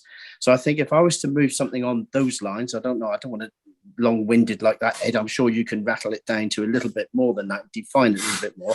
I'm quite happy to move this on and to move on with our agenda, but I do also take very strongly the points what Councillor Allen has suggested, and he makes very good points, and that those points are brought into this document. So I think what we want to avoid is almost as if this document goes forward as it is, and this becomes a sort of a taken, and then the next document comes in, and then it doesn't sort of reflect within it. It needs to be fluid to work with that document. Ed, can I leave you to do that in about one sentence instead of 23, like I just done? Thank you very much, Councillor Skinner. Ed, just coming to you quickly, this can be, I know the recommendation is to approve the final draft of it, but obviously it is still in draft form. It can still be subject to change. I just will need to confirm that with yourself. Yeah, has to be. Yes, Chair. So it's a final draft. It's useful to understand if members are happy with what we've done so far, but I see no issue with the recommendation, including a caveat that it be updated as further evidence and data comes forward to ensure it remains up to date. So that's something we will have to do anyway. The local plan may not be submitted for examination for another year, 18 months at least, and obviously things will change in that time. So it needs to be fluid and kept up to date. That was always the intention. Thank you very much. So Councillor Skinner's proposed that. Can I please get a seconder? Yes, I'll second it. Thank you, Councillor Allen. Councillor Arnott, coming to you now. Yeah, sorry, Chair. I was actually going to put my hand up. Gonna make a point of order. So I'll still make it. I think you've made it splendidly already. Look, we can't disrupt these meetings in this way. This Councillor Allen's point is a very interesting and excellent point. There's absolutely nothing whatsoever to do with the agenda item we're discussing, and he will know that you can't put a proposal forward for a recommendation on something that is not remotely to do with the existing recommendations or indeed that report. And I have to say, Chair, I think you coped admirably with the incredible disrespect that was shown to you when Councillor Allen talks all over you. And we must learn on this council to respect, particularly through the medium of Zoom, when the chair is speaking, when the chair has given their reading of the matter. So finally, Chair, I have absolutely no idea what we're being asked to vote on. So I'd need a very clear explanation of that, please. Thank you. I'll get legal to confirm once we're taking it to a vote. I don't want to go back and forward with this. So, Councillor Allen, I won't be taking another one going back and forward. It's not going to become an argument with yourself and Councillor Arnott in this committee meeting. It's not going to happen. So, Councillor Rylands, I just want to clarify. Councillor Allen, thank you, Chair. Thank you. Thank you. I just wanted to ask if anybody, any of the assembly knew when the preliminary census results will be out of the census that happened this year, and whether that will be incorporated as soon as it's available, all that information. Thank you, Councillor Rylands. Ed, do we have any idea? I don't know through Chair without checking, but as I say, if more up-to-date census data comes forward in terms of population, then happy to commit to update the document accordingly. Thank you. Councillor Moulding, over to you. Yes, Chair, thank you very much. I really just wanted to make a point based on the discussion regarding employment and the economic issues relating to the role and functions of settlements. And I would refer members to item 3 on this particular section, which is entitled employment. It's a big section. And if employment and economic activity don't go together, then, well, I just don't know. So I would suggest that a proposal by Councillor Skinner, seconded by Councillor Allen, is an appropriate matter, because then we can ensure that economic activity is blended in with the role and function of settlements. Thank you. Thank you very much, Councillor Moulding. And again, it goes back to the point that it's completely fine to have that in with the recommendation. It's just the original recommendation that was put forward didn't cover the fact that we were either accepting or rejecting the report that we're discussing today. And that's simply it. It has nothing to do with the economic part, and that's anyway. We'll move on to Mrs. Shaw. Can you sum up, please? I know it's going to be pretty hard, but can you sum up, please, and we'll take this to a vote. I've taken it fairly straightforward approach to this. Members, the recommendation is that the findings of the role and functions of settlements final draft is considered and its use as evidence, which will be updated as further data and evidence comes forward, is endorsed. Members, please press your green tick if you're in support of that recommendation, press your red cross if you're against that recommendation, or raise your electronic hand to indicate you're abstaining from the vote. As a matter of to you, Chair, surely, Mrs. Shaw, would we not ask the proposer and seconder if they agree with that proposal as it's written? Apologies, yes. Proposer and seconder, are you happy with that recommend wording? I am, but I want to make sure Councillor Allen is as well. Thank you. So Alan, are you I happy? thought he was leaving. Sorry. No, he's here. Yeah, unfortunately, you're on mute. I thought it was best not to be petulant about the situation, and I think that it's quite clear to me that employment was on page 26 as a key factor in this particular report, and so I certainly hope that it will be developed according to the way this motion is worded. Thank you. Thank you very much. So, Ms. Shaw, are you satisfied that the vote's been taken?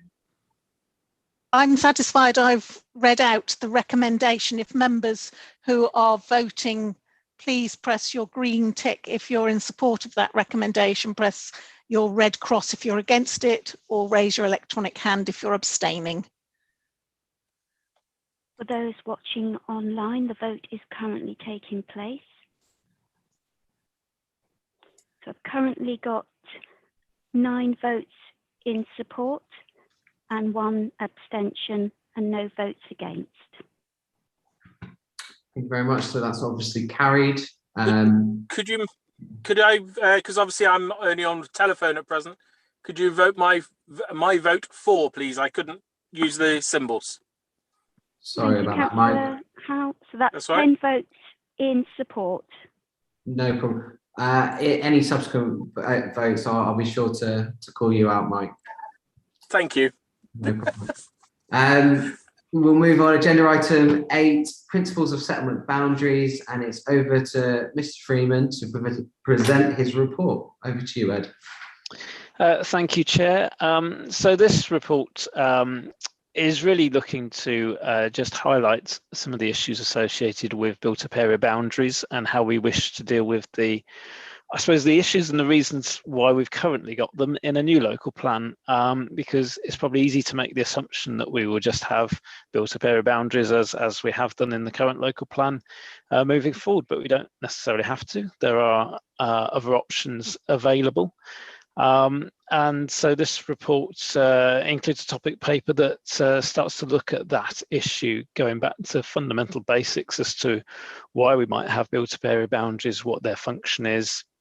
So obviously fundamentally to restrict development outside of the built-up area boundaries and define an area as countryside, where obviously different policies apply.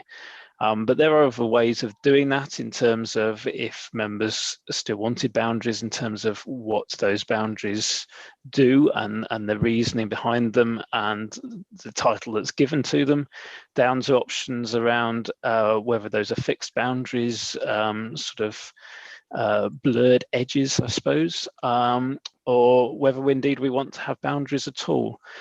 So the appended document starts to review the approach in light of national planning policy, case law, and looks at some of the alternative approaches and the outcomes that they might likely deliver.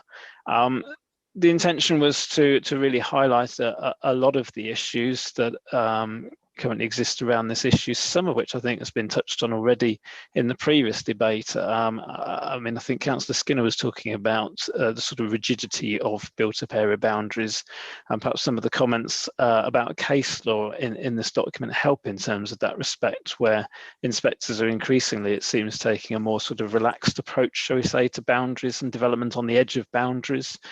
And referring to the National Policy Planning Framework, which talks about isolated dwellings as being distinct from dwellings that might be outside of built-up area boundaries. And so that's quite important, I think, in how we view built-up area boundaries, is that how they're being viewed by the inspectorate and being applied in terms of national planning policy is evolving and changing over time. With perhaps a more relaxed approach than we've historically taken being endorsed, and that's something to bear in mind, I think, in terms of how we might define boundaries ourselves, if indeed that's the approach we want to take. And then there's this issue in terms of if the view is that we want to define boundaries in this way, are they development boundaries, built-up area boundaries? How do we refer to them, and what role do they take, and how tightly would they be drawn around settlements? Could they be drawn in such a way that perhaps enables some inherent growth within those settlements without necessarily making allocations of specific sites, but just developing a more open approach in some settlements to enable some more growth to take place than perhaps the current boundaries allow, given that they are very tightly drawn in many cases. So really this is a paper that seeks to pose a number of questions to enable members to debate the issues. weren't specifically looking for answers necessarily today, because I think this is an ongoing debate that surely goes beyond today, I'm sure. And we acknowledge the need, I think, to involve our parish councils, neighbourhood planning groups and developer and landowner interests in that discussion. So the intention really was to have an initial debate and members' thoughts in terms of this document and the consultation we're looking to do. To move that forward, to hope to give us some steer in terms of moving this work forward, but also acknowledging that further consultation inputs will be needed before anything could be finalised in terms of policies and drawing of boundaries in a new local plan. I suppose the last thing to just quickly highlight is it's very easy to talk about built-up area boundaries and get caught up with the specific boundaries and where the line is drawn and how the line is drawn. I would just urge caution that this report is trying to take a step back from that and look at principles here rather than get too bogged down into details about where specific boundaries might be drawn, which settlements they might be drawn around, how that they're drawn, any particular issues people might have with particular boundaries and why they ended up being drawn the way they are. I don't think we're at that point yet. I really want to focus on the principles here of, do we want boundaries? What role do they play? How do we go about that at this stage? And interested to hear members' thoughts on those issues. Thank you, Chair. Very much, Mr. Freeman. I think everyone needs to put their crayons away then, take the maps, leave them at home, and we'll go to Mr. Skinner first. Sorry, Councillor Skinner first. Thank you, Chair. Yes, Ed, well done, Ed, because it's not about, we're not going to talk about specific villages or whatever. That's not where we're at. We're at is the principles about how we are going to work with our local planning going forward, where developments may or may not take place, and particularly within the settlements that we have, but also some of the settlements that we may principally in the tier system may not go forward with. So for me, I've seen the outcomes of these boundary markings around villages in the past, and my village in particular, I believe, suffered from it. And that was a line drawn around Tallaghton many years ago, and with the allowance of what would be housing within this line. I touched on it earlier, and then absolutely nothing outside. What it did was, it actually drove anybody who had a piece of land inside to say, oh, look, looks like I could get some planning in here. So it wasn't about strategic planning. It was about what I could or could not get. And then anybody else with anything else that may have come forward, which actually may have been a better thing. And I'm sure there are many villages very similar to Tallaghton up and down East Devon. I'm sure many of us have got stories to tell. But for me, I welcome the discussion around with Ed and his team around what we can put in place to ensure that we also have protection, because we do need that. That's really important. So we have protection, we don't have overdevelopment in the villages, and that the integration are very much within the parishes. And I know people are going to say there's neighbourhood plans and all the rest of it. That doesn't always tick the right box in the right way, because there are certain influences within certain parishes of the particular parishes for whatever reasons they are, and there's many different issues. So I'm very much, and I don't have any answers like anybody else, but what I do say is this, is that what I do believe is what we did many years ago with our local plan by having the boundary lines, is it almost drove development where it wouldn't normally have been necessarily, and it urbanized many parts of the open space that was within villages. And in many cases, I don't think that was particularly beneficial to the village. Now, whether people like to hear this or not, the one thing that usually villages, and I can only speak for East Devon, and that's all I need to speak about, that's this plan. The one thing that we have in acres is acres. We have land within the villages. I see absolutely nonsensical idea of development that says we need to squeeze everything into this line, knowing there is land all around it. That to me is not proper development planning, strategic planning. It's not enhancing social environments for people of which to live into the future. And it is not either for other people, I don't take the line, oh, looks like you want to concrete all over East Devon. Let's keep this balanced, and the balanced view that the villages have land, whereas when you get into the centres of places like Exmouth, Honiton, some of the other towns as well, they don't have the land because of the fact that they're already developed and the boundaries within those settlements, and it's squeezing things in. So what I hope to have is a debate that is going to be really difficult, and Ed and his team is going to have to work on this, and we're going to have to work on it ourselves as councillors to give the officers the policies to be able to deliver what we see as the right way of strategic planning and going forward, and creating some space, that environmental space for people to live their lives in as well, and not putting a line around, because I think it was an abdication of responsibility of us within our planning policies before in trying to close everything down. And I'm really on this in closing everything down and not allowing the sort of the feature of growth within some of our villages. And some want growth, and some, through you, Chair, some don't.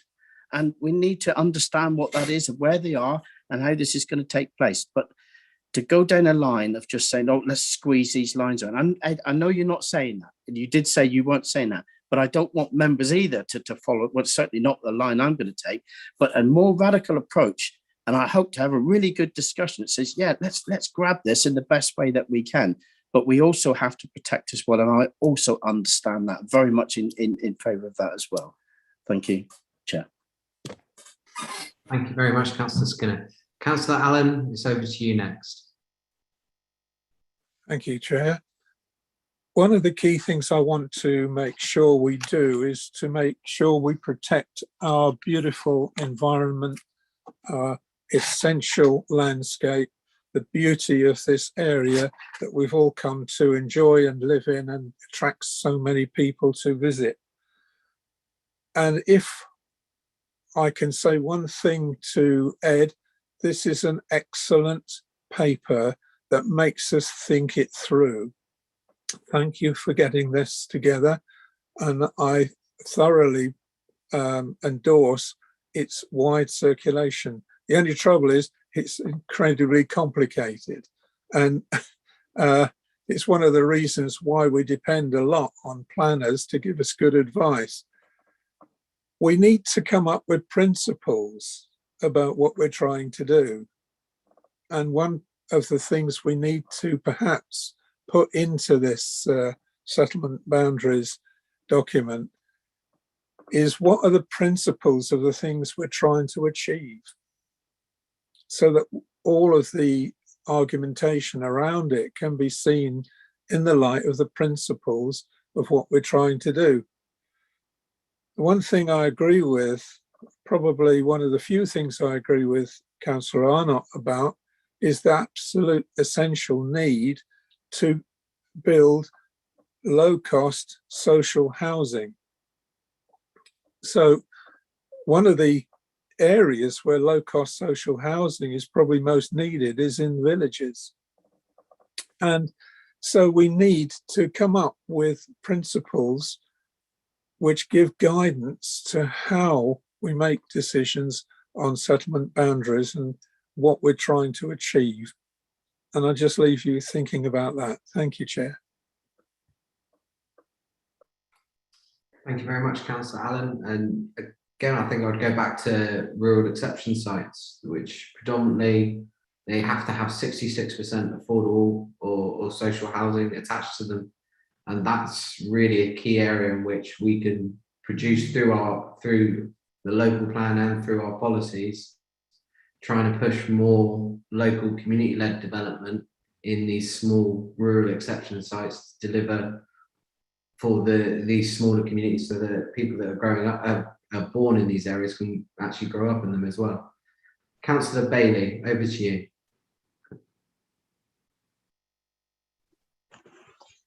Thank you. I think I don't agree actually with Councillor Skinner that there was an abdication of responsibility, and we've tried to close everything down. I think having line planning that gives people great certainty over development has generally worked really well, and I think it's generally protected the open countryside and generally given certainty to those who understand the principles of development. So I'm supportive of built up area boundaries, and I'm concerned about expansion of the criteria because there's already some ability under our existing plan, and I think that I'm just concerned about introducing uncertainty. So I think built up area boundaries have worked well, and I think that I would very much support those going forward. I'm not convinced that, I mean, generally they've been upheld in our experience, haven't they, through the planning process? And I would like to see those to carry on. And I think the danger with criteria-based planning is it just will result in sprawl and uncertainty, and I can see Councillor Skinner shaking his head, but I think that it's really important for our residents and for developers that they have certainty, and I think that's what a built-up area boundary provides, wherever the line is ultimately drawn. Thank you. Thanks very much for that, Councillor Bailey. Councillor Davey, the floor is yours. Thank you, Chair. Yeah, I have to agree with Councillor Allen, actually, that we need to focus on the principles of what we're actually trying to achieve and what's going to deliver the best outcomes for the people of East Devon, and particularly the problems we have with housing.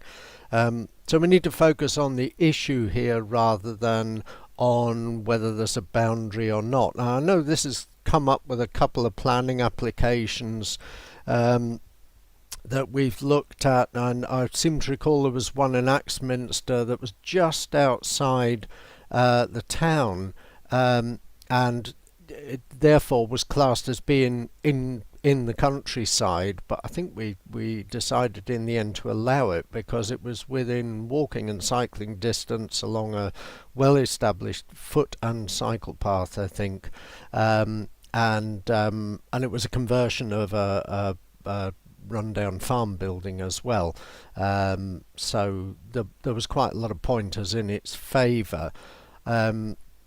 Of course, there is the danger for planning committee as well. If we're deciding everything on its merits, we're trying to do so without principles, and that can be tricky as well. But we had another application in Exton, which was right on the cycle path.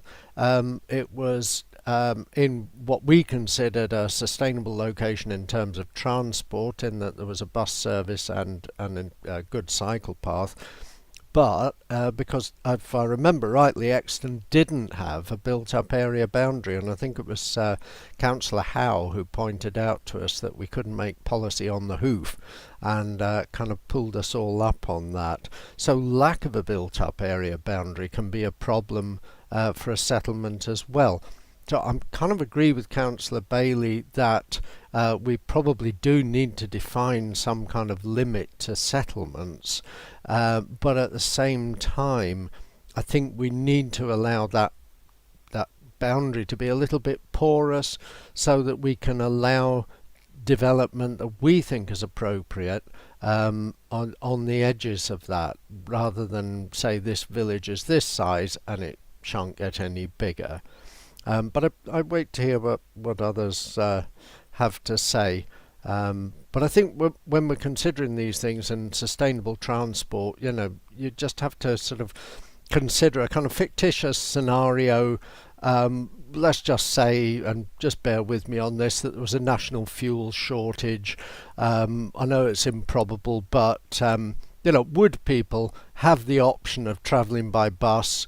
Would they have the option of travelling by train? Would they be able to walk or cycle in order to access things? We know in reality most people are going to use a car, but you've got to consider whether that alternative is available to them. I'll stop there. Thanks very much, Councillor Davey. So we've had one for a criteria base, a couple for keeping it the way it is, and I think Councillor Davey, you were advocating more of a hybrid approach there. So could I get more of a direction from the committee membership, if any members haven't spoken yet, just to feed into this and have your say? Councillor Rylands. Thank you, Chair. So I was wondering whether, instead of having very strict built-up area boundaries the last 10 years or 15 years, whether we can't ask villagers that wish to develop to identify areas which can then be added to some kind of register of grey sites or hashed sites, which is there for future development. And instead of having very strict criteria for where the settlement is, so to speak, whether we actually allow the villagers to shape their own future by this mechanism. As has been multiply pointed out, some villages are really struggling with retaining their young people because there's just nowhere that's suitable for young people to move into. And we also have somewhere deep in our website, we have a register of people who would self-build. It just strikes me that we could actually develop very harmoniously with the villages by allowing self-builders to build within the villages they were born in, and handing that over essentially to the parishes to oversee. I know it's happened in Upton Pine. They have a community land trust there, and they've developed something into the village there. So instead of us having a very determined view about how a village should evolve and what its fate should be, can we not hand this over to neighbourhood plans and parish councils to actually determine what it is that they want and need and how things should happen? Because it just strikes me that within the confines of the Localism Act, that'd be a much better idea. I just find this notion of telling villagers what they can and can't do for the next 15 years a little bit prescriptive, really, and also potentially destructive. And I think we need to be aware of what we're doing. Thanks very much, Councillor Rylands. Ed, can I bring you in at that point just to cover off questions that have been raised, please? Yes, thank you, Chair. I think in terms of Councillor Rylands' point, I kind of feel that's what neighbourhood plans already allow, in the sense that through a neighbourhood plan, a community can seek to redefine their built-up area boundary if they like. They can, where they haven't got a boundary, some of them have sought to put in not a built-up area boundary, but a boundary of some sort to help to define where they would define their settlement, or where they would like to see growth and where not. So they have a great deal of freedom through the neighbourhood planning legislation to do those sorts of things. I kind of see that as distinct from our discussion about what we do in the local plan, where we're tied by different legislation and need to take a common and consistent approach across the district. And this is where I said before about, it's difficult to factor in a community's desire to have growth through the local plan process versus another community that might be equally sustainable and equally appropriate for growth in planning terms that then doesn't want growth. How can we, justify taking a different policy approach in each of those circumstances in the local plan? That's very difficult to do. Whereas through a neighbourhood plan, they can show the will of the community. It's their document. They can propose something different, and that's how the legislation is phrased and works. So I think certainly what Councillor Rylands is suggesting can be achieved through neighbourhood plans, but I don't think it's something that would be appropriate for us to do through the local plan process. Having said that, I think in terms of points around self-build housing, people with a local connection, those are the sorts of things that I think if turning turning back to the topic paper before you, question 7 talks about a hybrid approach, and you could have a criteria-based policy that perhaps enables a scale of growth outside of a built-up area boundary, but perhaps adjoining it, where self-build housing could be developed, social housing could be developed, for people with a local connection on a small scale that helps to sustain those communities and meet the needs of residents of that community. And it would be a case of trying to define those criteria, I suppose, and relating them back perhaps to the hierarchy of settlements in terms of what criteria is related to which hierarchy. So you might want to, at the upper levels 1 and 2 of the hierarchy, have a different criteria to perhaps to tier 4 in that hierarchy, depending on what you see as appropriate in those locations. So that could be a hybrid approach. It could get quite complicated if we're not careful, but that could perhaps satisfy pretty much everything, I think, that has been said so far in terms of having the clarity of a boundary, but also having a criteria-based approach that perhaps enables some expansion of a settlement where specific criteria are applied and of a certain scale that's accommodating the needs of that community. So that's one approach that I think could potentially work quite well, and perhaps satisfies what I think most have been saying so far. But there are loads of options, and then options within options, and options within those options. So it's all to play for, really.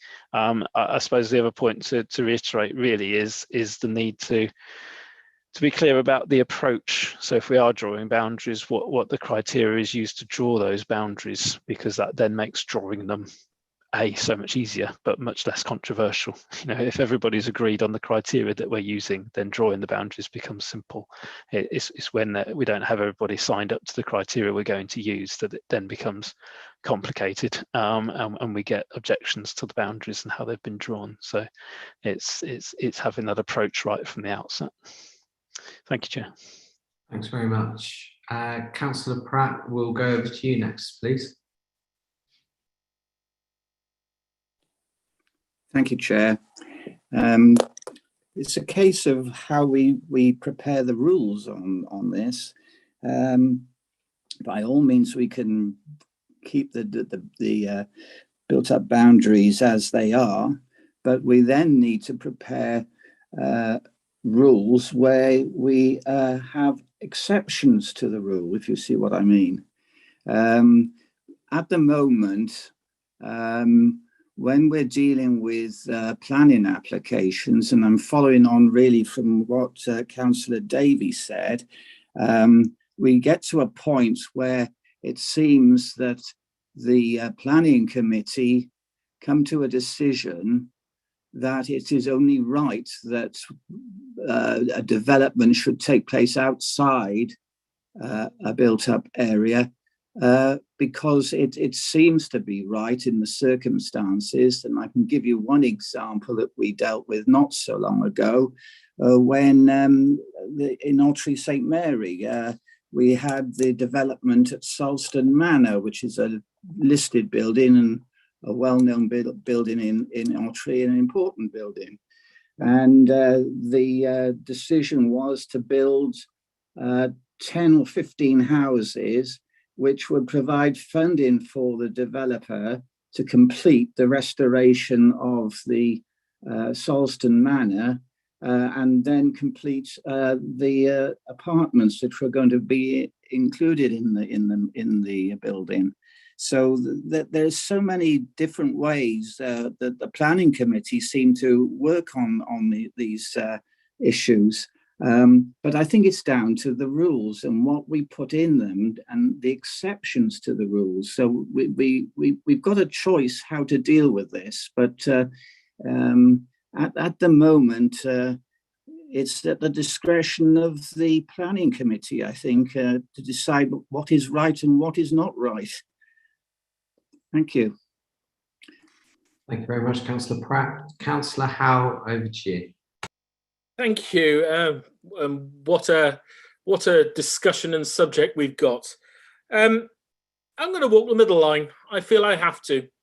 And in fact, that follows on from what Councillor Pratt has just said, I believe. Currently, as we know, the Planning Committee has overturned our local plan on a number of occasions over the last number of months, stroke year, or whatever we're going to call it. And that is making up policy on the hoof, as Mr. Freeman knows. In no uncertain times, we've had parish councils come to the committee in support of applications with no neighbourhood plan or anything else. And the reason they don't do neighbourhood plans, and I'm not saying anything against what Mr. Freeman has said, Mr. Freeman was dead right in advocating neighbourhood plans, but let's face it, we're doing a new local plan now. My village, in fact, my 2 villages that I represent in my ward, both have neighbourhood plans that were created a few years ago. Our neighbourhood plan is just about to stomp all over those neighbourhood plans. They're going to have to do them again. A great expense, time, effort, and all the rest of the problems, which discourages parishes in doing neighbourhood plans because they can't see the point and the benefit that comes from them. So we have to find a hybrid way of working. We have to encourage absolutely communities to do the neighbourhood plan work. I've got nothing better than that if they do, but at the same time, we've got to accept there are numerous parishes for various reasons that do not want to do it until they come into conflict with our local plan as it will be created. So coming back to the original discussion, I fully support the hybrid method, although we do need to be very careful about our built up area boundaries and that the hybrid method allows other developments to happen. And Mr. Chair, I need to come back to what you were saying earlier about the exception sites and everything else. Fully agree with you. Exception sites, criteria is there, but you're in the building trade or you work with the building trade, whichever way, and I'll take your expert opinion, because to me, our local communities are small local communities that want 1, 2, 3 or 4 houses, don't fit that criteria. And, if you're going to build 15 homes, so 10 of them are affordable and 5 aren't, according to our exception criteria sort of thing, you're not a small 1 or 2 or 3 man builders. You've got to have a bit more of a team. And as such, I want to see our local builders, our small firms benefiting and being able to do the skilled and excellent work they can throughout our countryside and communities as well. And that by propping up our local small villages. So I'm very nervous in both fronts, if you get my meaning, but find the hybrid the only possible way of wading through the treacle, Mr. Freeman, I'm afraid I'm going to put you into, because it is that we need better designed, more imaginative local builders by bringing money back into our local economies in small quantities, as well as the big developers that are tearing through our local communities and everything else as well. So I will support the hybrid, but I'm not totally convinced the current hybrid proposal is the right one to go with at this minute in time. Thank you. Thank you very much, Councillor Howe. Councillor Skinner.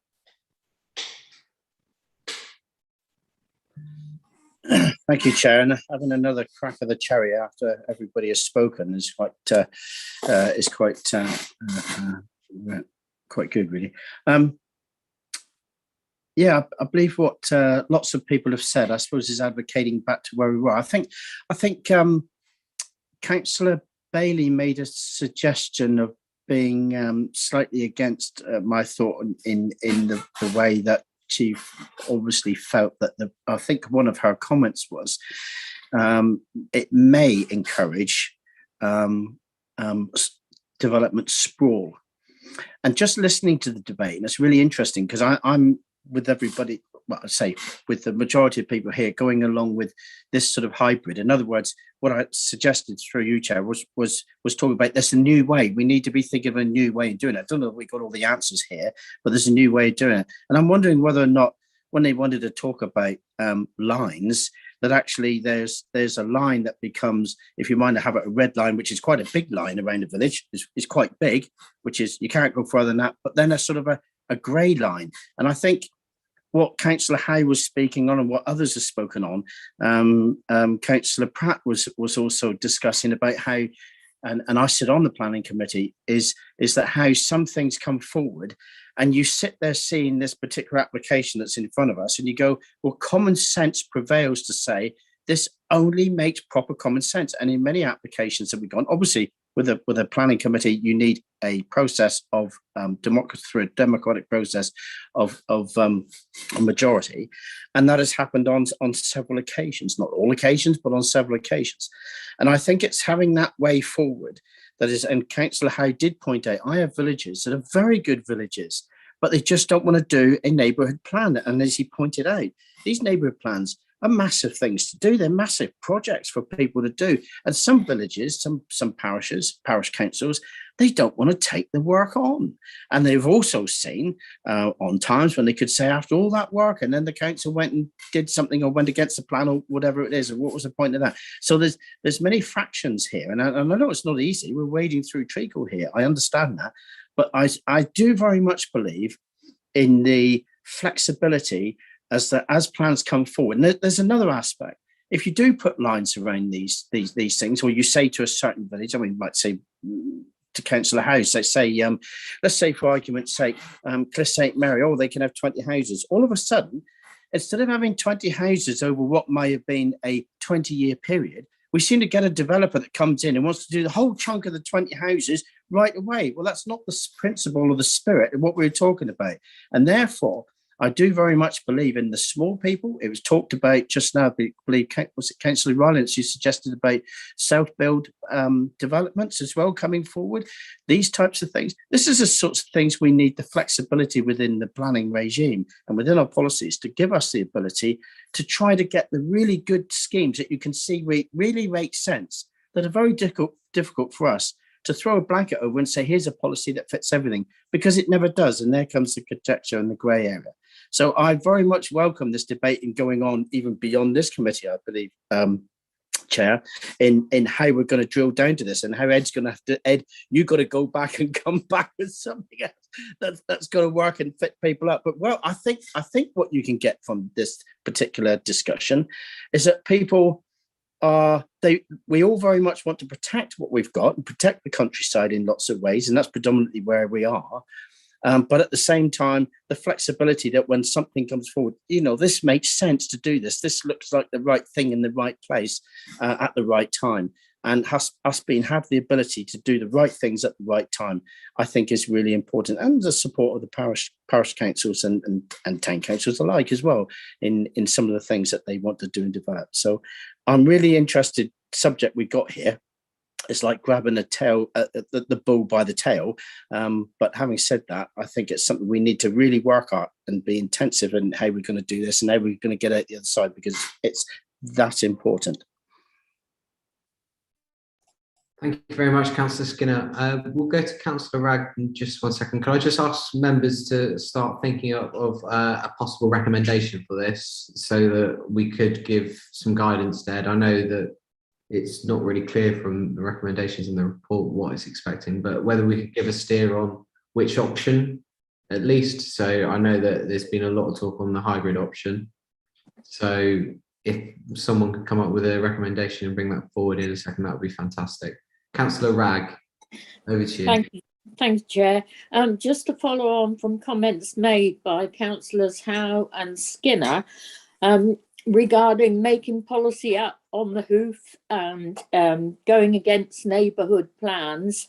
Well, my big concern at the moment is permitted development queue rights overriding everything, even our local plan, promoting development in the rural areas as a diversification, maybe from agricultural use, and some of it you know damn well is disingenuous. So I thought I'd throw that in because there seems to be some criticism of planning committee members and the decisions they're coming to. And as we know, planning is not political. It shouldn't be. Councillor Ragg, I don't think that there was criticisms of the... No, okay, well, I accept that then. But the concern that I have is the way that the government is bringing in policy to ride roughshod over the whole lot. Thank you.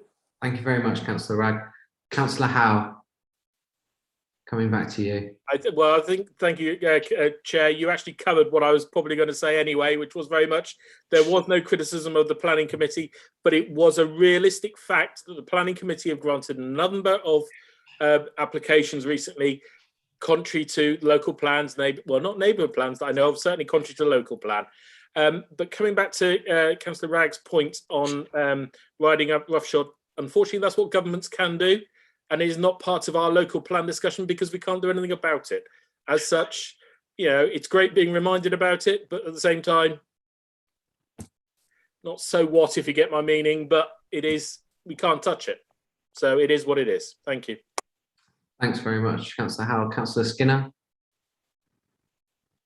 Coming in. You were looking for somebody to make a recommendation. I know you want to move on, and I want to do that. And I'll try and put some words together if I may. And please, others must chip in because it's saying I get the feeling, if I could get the mood of the meeting, is that there is a form of going forward with a hybrid process in going forward. And if we look at page 82 on point 7 and 7.1, a potential alternative could have been, could we propose a hybrid involving boundaries and criteria-based policies? I think by proposing something on that front, I think I'm trying to judge the mood of the meeting, and I'm trying to say, I'm trying to think to myself that people would probably go for that, although we can't quite drill down to what's what. But what it does do for Mr. Freeman is it allows him to sort of know where the flow of the meeting is going and know where other things you may be able to you could drop off if you like to have it. So I don't know that necessarily in going with a hybrid involving boundaries and criteria-based policies, I think is something that I would like to propose in going forward. And how we actually do all that, I don't know you need the answers to that, Chair, do you, surely, at this moment in time? But it does sort of bring it down to sort of a way forward to actually let some other things slip back a little bit to give us a steer on the direction we're going. So I was going to propose, unless others want to add something in or want to strengthen it up or do whatever, that we propose a hybrid involving the boundaries and criteria-based policies, and I'd like to move that as a motion, unless somebody wants to add something in, and there's some hands up, so let's hear if there's something to add to that. Thank you. Thank you very much, Councillor Skinner, really appreciated. Councillor Howe, are you coming into second? Yeah, I'll second that. I suppose my only nervousness is, and it's not nervousness in the true genuine sense of the word, is I don't want Mr. Freeman going away and thinking these criteria-based policies only relate to these built-up area boundaries, because as we know, there's only 28 of them, is there? I didn't count. Built-up area boundaries we're proposing. So we need to be very mindful that these criteria-based policies reflect wider community involvement and communities across the district, not just related to purely our built-up area boundaries. Absolutely right, Mike. That's the whole point we're trying to make, is we need to be more flexible where the right development, using your own words and Mr. Rose's, right development, right place at the right time, not purely because the policy says no. If that makes sense, Mr. Freeman. Sorry. Right. Thanks very much, Councillor Howell. So that's been proposed and seconded. Ed, are you quite happy to encompass a lot of what else has been said as well into the responses? Are you quite happy with that?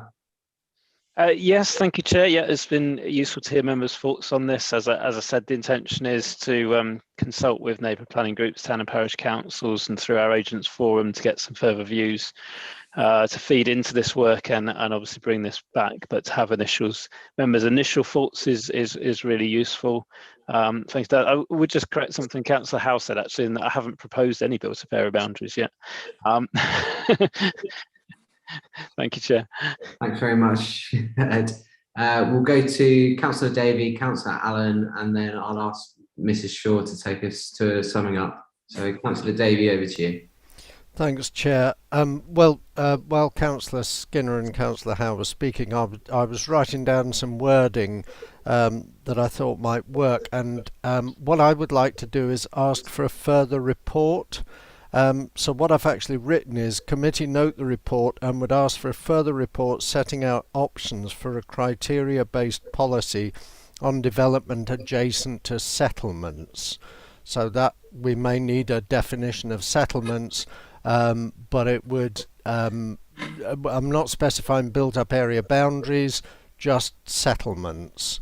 Because I think Ed alluded to this in some of the inspector decisions and in some of their guidance, they seem to be more concerned with is it by a settlement rather than is there a built-up area boundary. Yeah. So I think perhaps I think it would be useful if we were able to think more about what would a criteria-based policy look like, and maybe hone down a little bit what kind of policies we might put in place for that.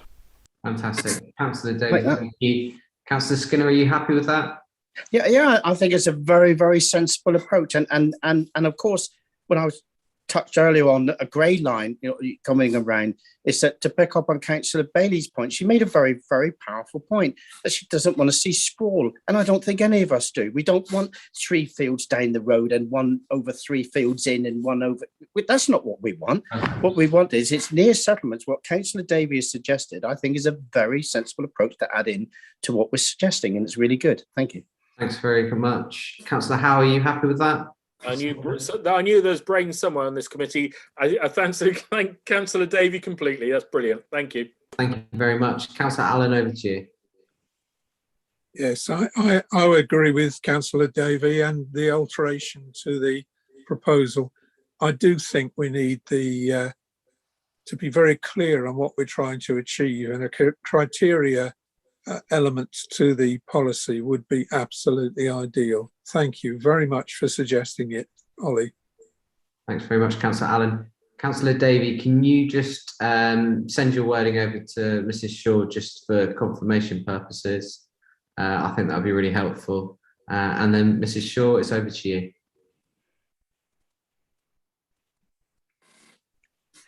Thank you, Chair. Yes, I think the gist of it, as I couldn't get all the wording down from Councillor Ollie to repeat straight away, is that the Principles of Settlement Boundaries topic paper has been considered, and that a further report come back to committee setting out how a criteria-based approach will be formulated. I think that was the general gist of Councillor Ollie's wording, and his definition hasn't come through yet. But no, I'm still writing it, Shirley. If you could repeat it then, please. Yeah, well, I said note the report, but I quite liked your wording there, actually. Asking for a further report setting out the options. I think that's important, that the options for a criteria-based policy on development adjacent to settlements. I think that's the other important bit I want to see in there, that we are talking about not development in the countryside, but adjacent to existing settlements. If that's approved by both Councillor Skinner and Councillor Howe, then yeah. Skinner approves. Yes, Shirley. Thank you. I hope I didn't say old. I thought I said members. Back to proceedings. Please press your green tick if you're in support of the recommendation, press your red cross if you are against the recommendation, or raise your electronic hand if to indicate you are abstaining from the vote. For those watching online, the vote is currently taking place. So currently we have 9 votes in support, 1 abstention, and no votes against. So that's carried. Thank you very much for that, Wendy, and thank you very much, Mrs. Shaw. I think at this time we'll take a 10-minute comfort break. So could I just ask committee members to switch off their microphones and their videos and rejoin us at 4:25, please. Thank you very much.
Should we begin?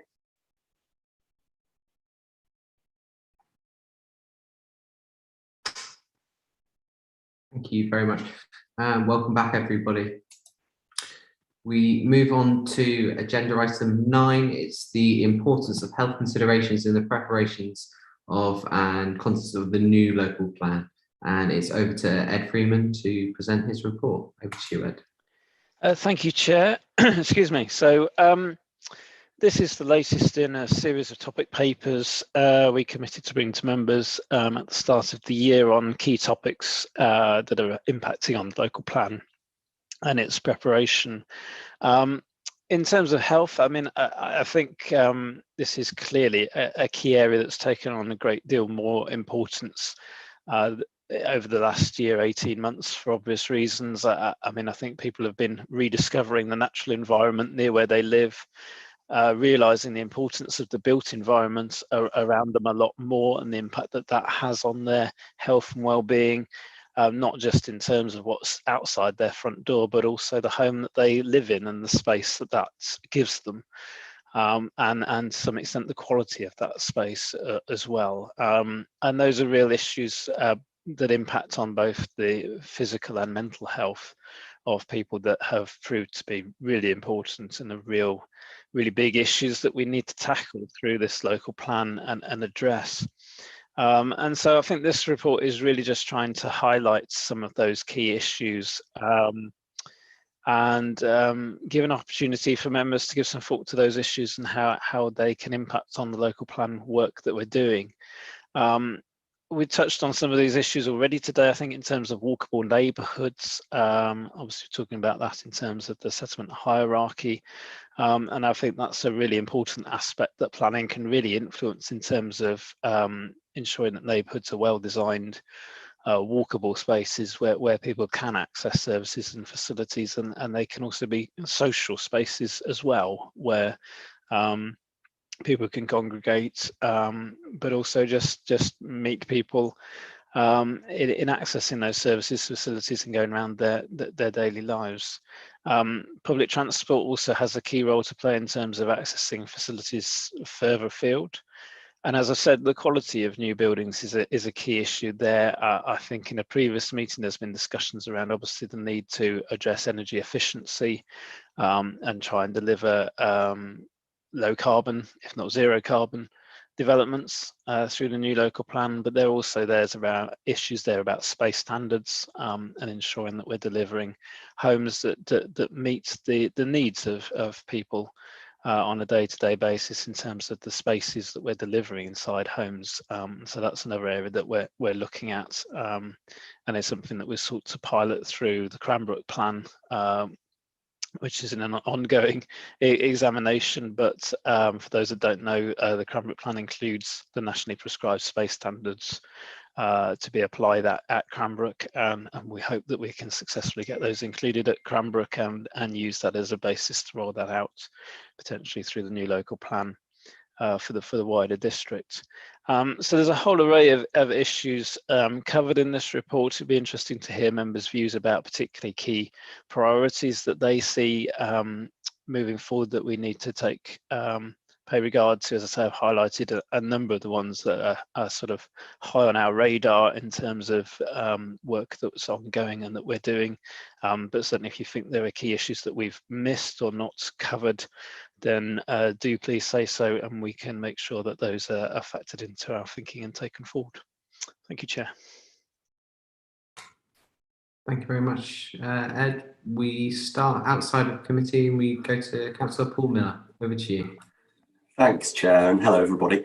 So early on, after my election, it came to my focus how important our policies in our local plan and the importance it has on, on provision of, for example, GP surgeries in our area. In my ward, there was a planning application to change usage into a private house, and our policies were strong enough to ensure that didn't go ahead. So I think this is a really important area for discussion, and I have a few points with regard to some of the paragraphs here. So the first point I really wanted to make was with regard to, there's a reference to the public health strategy and the relationship with the local plan, and I think that's 3.2, and it's I've noticed through in the public health strategic plan we have nothing. There's no reference at all within that to the contribution that our public loos have on public health. I mean that they really do, and I think it's bizarre that they're not mentioned. So I'd like to see public toilet provision added somewhere into our local plan, and trying to protect and enhance where possible the provision we have. And I think, like all members, we've had a lot of correspondence on that, given the consultation. Secondly, there's a point here about walkable neighbourhoods, and I completely agree with all of that. And there's also reference to cycling, and I think not only do we want to increase cycle routes, but we also want to ensure there's space for what I would sort of refer to as cycle infrastructure. And by that I mean areas where cyclists can pump up their bikes, store their bikes, and also a bicycle hire scheme if we can get that off the ground as well. And then finally, there's the point which I think is really interesting in section 11 about access to wholesome, locally produced foods. And 11.2, Ed kind of provides the pros and cons to limiting fast food outlets. I would be absolutely in favour of us pursuing a policy to limit clusters of fast food outlets in towns. I think it's whilst it could be seen as restrictive, I think that kind of thing does and has proven in other areas to have had a very positive outcome on lowering levels of obesity and improving well-being. So I just wanted to thank Ed for the report. I know it's just for noting, but from my point of view, I endorse this report and think we really are moving on the right track in terms of embedding health as an even more important aspect than it already is within our new local plans. Thanks very much, Chair.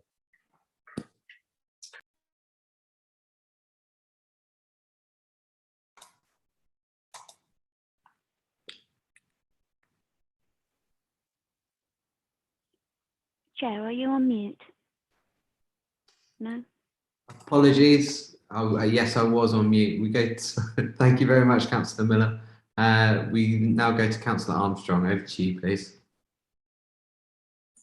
Thank you, Chair. Thanks a lot.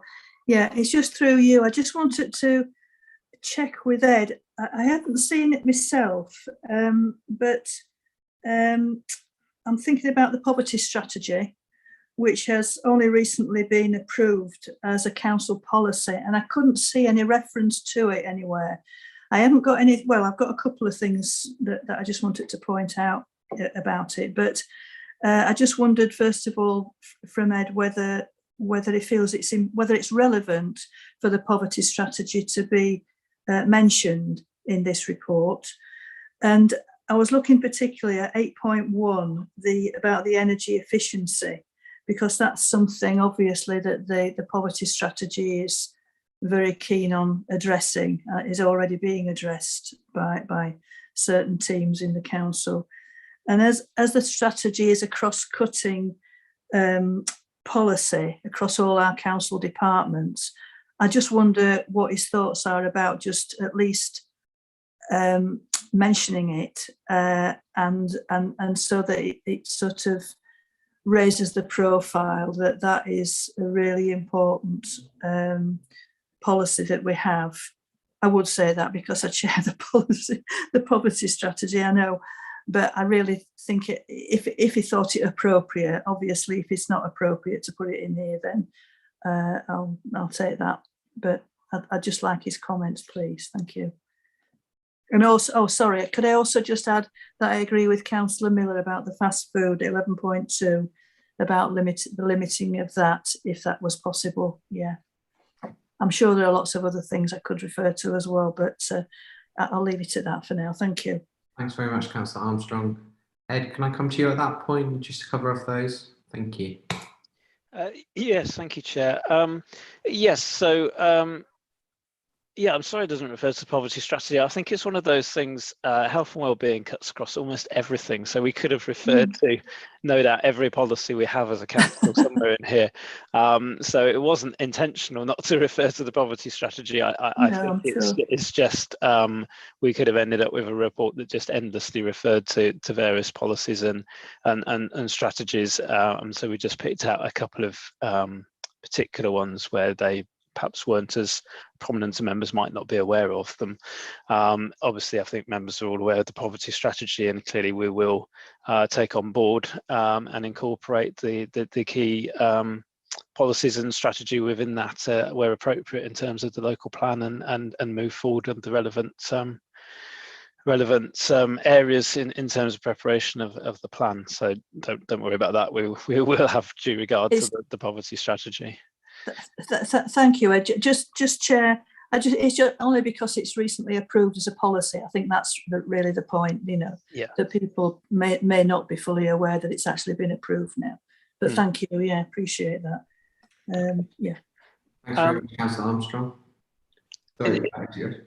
Yes, thank you, Chair. In terms of Councillor Miller's comments, I hear what you say about public toilets. I'm not quite sure what a planning policy would seek to achieve in terms of public toilet provision, and I suppose I slightly question the need in terms of planning policy, given that public toilets are almost are largely owned by the council and therefore controlled through other routes than us as a local planning authority.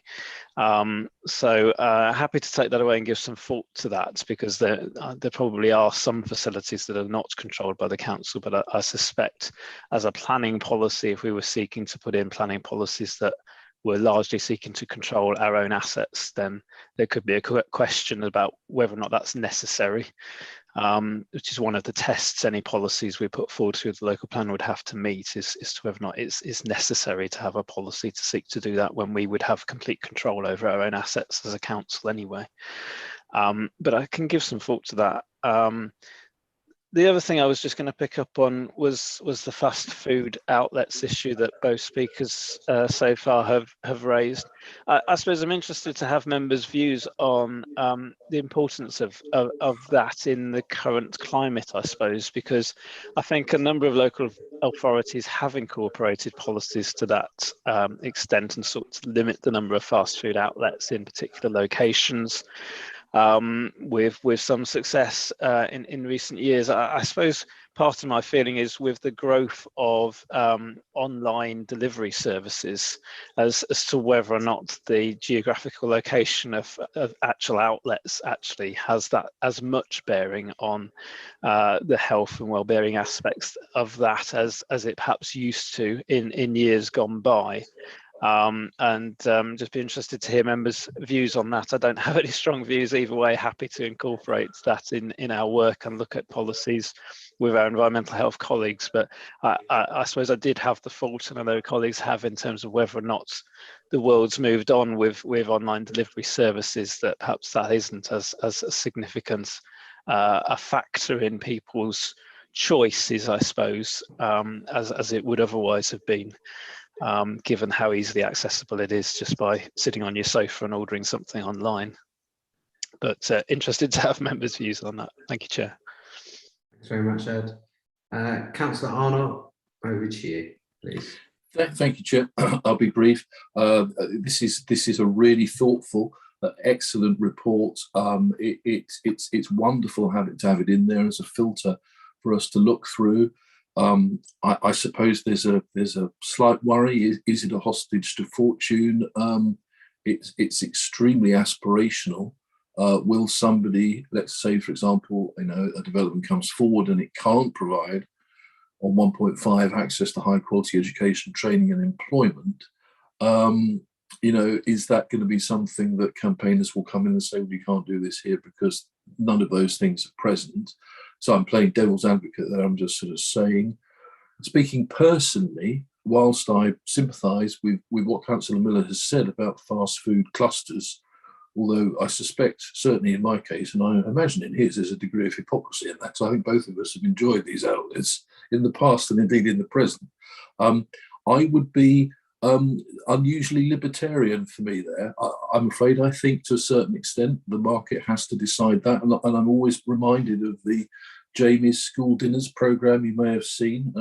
One of my brothers was actually bursar at that school at the time, where you have the phenomenon of Jamie trying to feed children courgettes and avocados and all the rest of it, only to be having, you know, their parents feeding them chips through the school fence. So I think we have to be careful about being too sort of too do-goody on that area. All of that said, and I think Councillor Armstrong's point was absolutely excellent. I'm grateful that Ed's going to consider that coming through. And perhaps all it needs to do is to point in the reference to the council plan is to point towards that bit as well. But Chair, the main reason for me to speak was to propose that the recommendations be put now, and I'm happy to propose that. All the recommendations. The recommendation. I'll take the last two speakers. I think we need to hear some more of the debate first. But can I just get a seconder for that, please? Yeah, I'll second, Chair. Straight over to you then, Ollie. Thank you, Chair.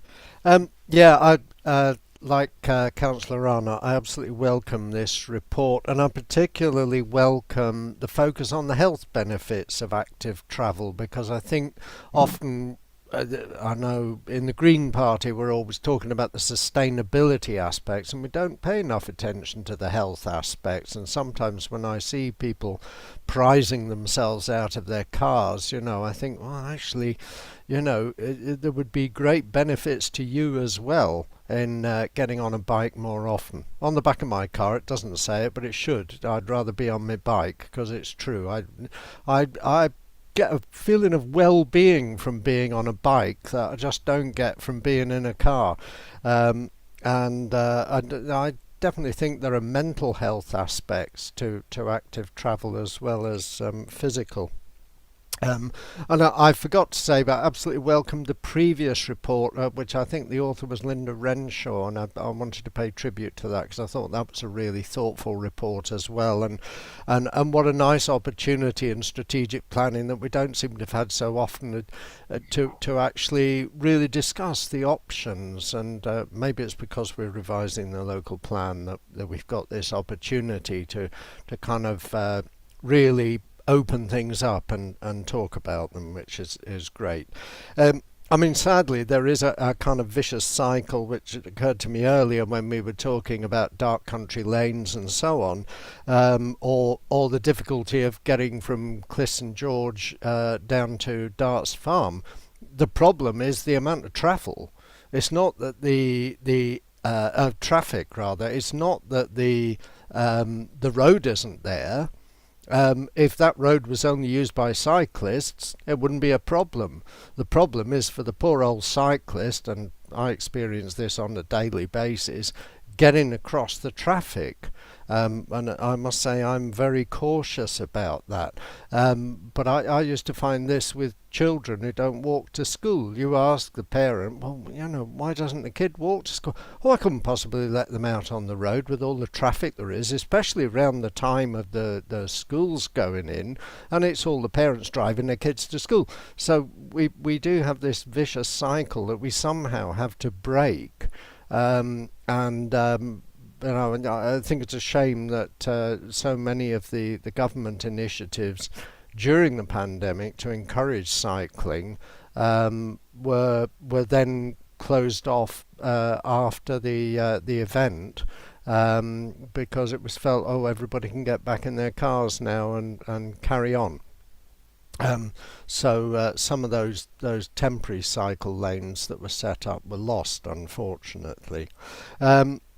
And I would like all new developments, and I would like to see this in the local plan, that all new developments have to produce a travel plan showing how the residents of that development are going to travel by sustainable means, and how the design of the development reflects that, so that there is provision for cycle storage in the development, that there is provision for cycle routes and walking routes within the development, that there is provision for access to a bus stop, so that people have those options. And refers back to something I said earlier. You know, it's whether people would have the option in the event of a fuel emergency, just taking an example.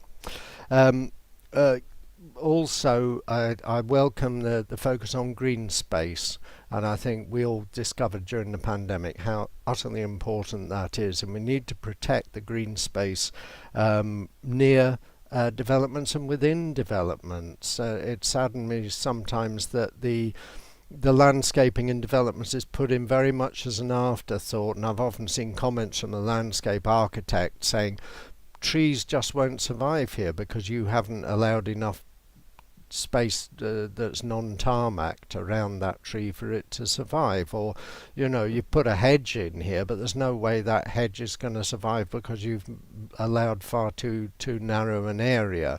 To their credit, sometimes developers will come back and say, oh, okay, fair point, and we'll redraw the lines there.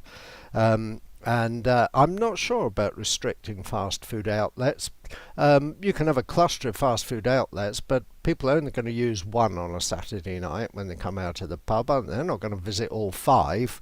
Well, not unless they're really exceptional people. So, you know, whether there's one fast food outlet or five, people are going to use those, but they're only going to use one of them. And all you're offering is a slightly bigger choice of whether it's, you know, KFC or a pizza. But I think everybody's entitled to their little sin once in a while. But what I would like to see is a much greater commitment to allotments in new developments. We've got a new allotment in Exmouth, in the Plum Park development, and I'd like to see provision for that far more, or for gardens that people can grow their own produce in, because that would cut down on food miles and again encourage healthier diets, and we wouldn't have to show a kid what a courgette looks like because they would be seeing them growing in their garden. But again, it's in the design of the development. Are the gardens going to be big enough to allow people to do that? So there's a lot we can do to influence development to ensure that mental health and physical health are reflected in the way that development is designed, and we can put those criteria down and make sure that developments are aware of that. Thanks very much, Councillor Davey. Really good points. Councillor Howe, we'll go to you next, please. Thank you, and I want to break mine up into several bits, unfortunately. First off, thank you, Councillor Davey, for referring to me of climbing in and out my car.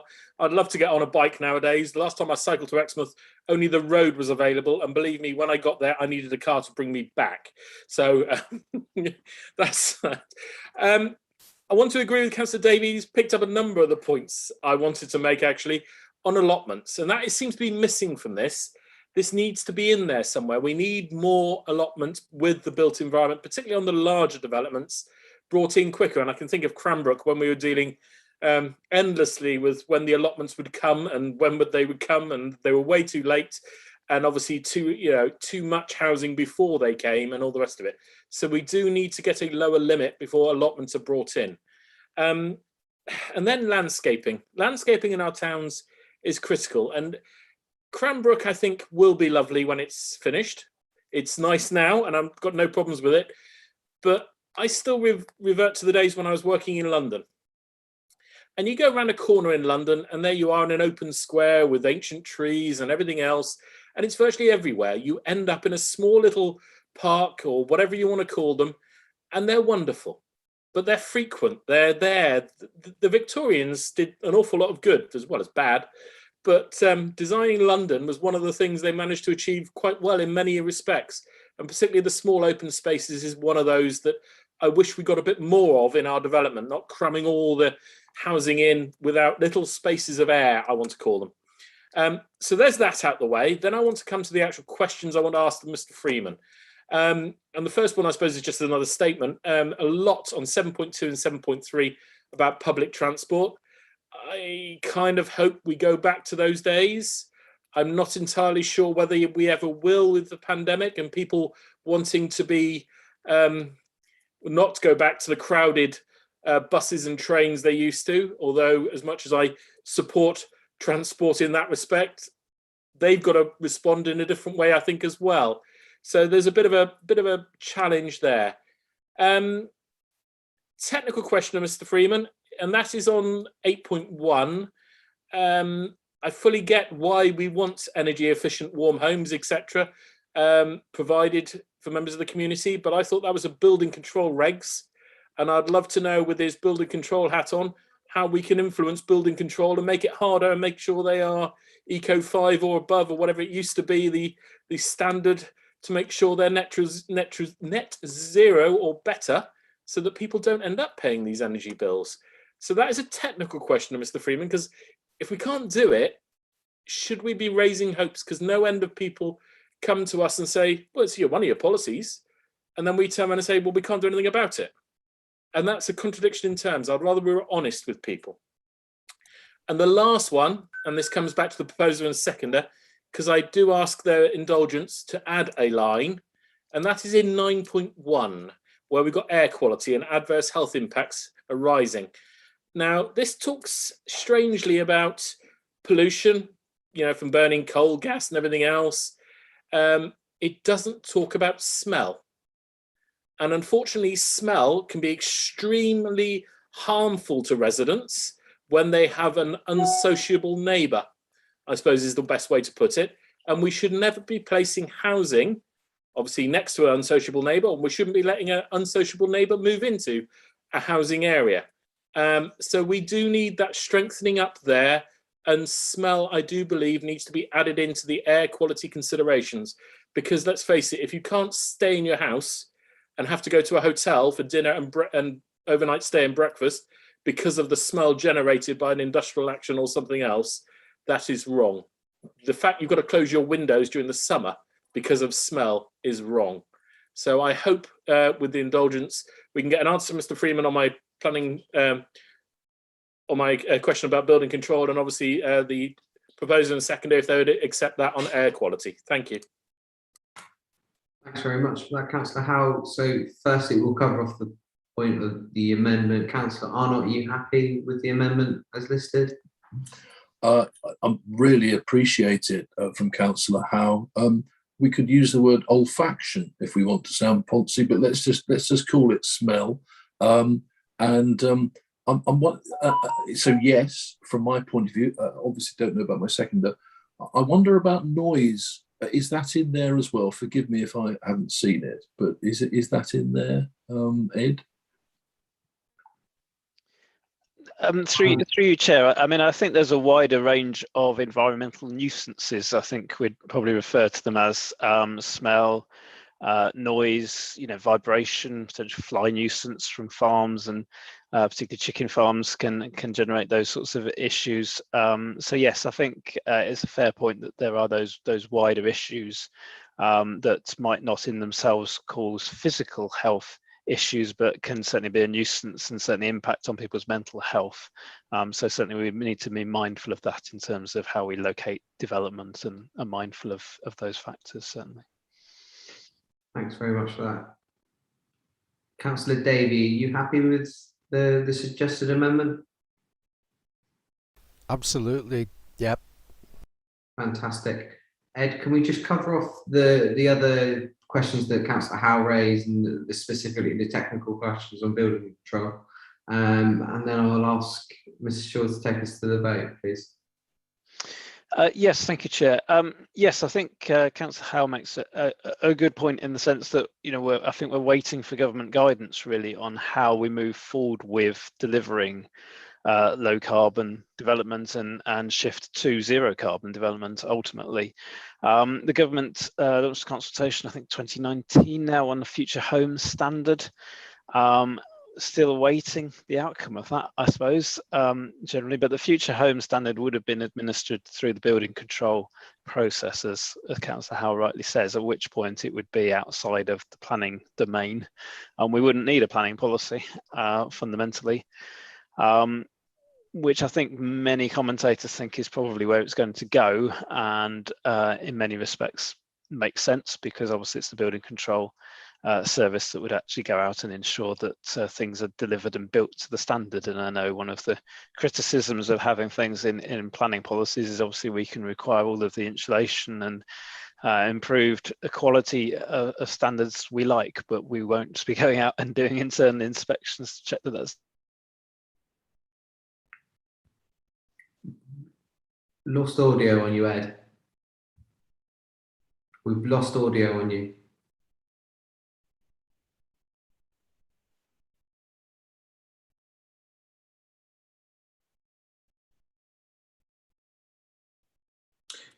Is this the first time I've silenced Ed?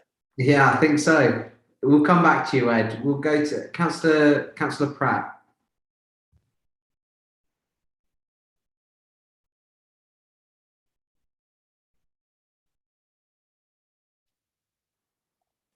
Yeah, I'm not sure.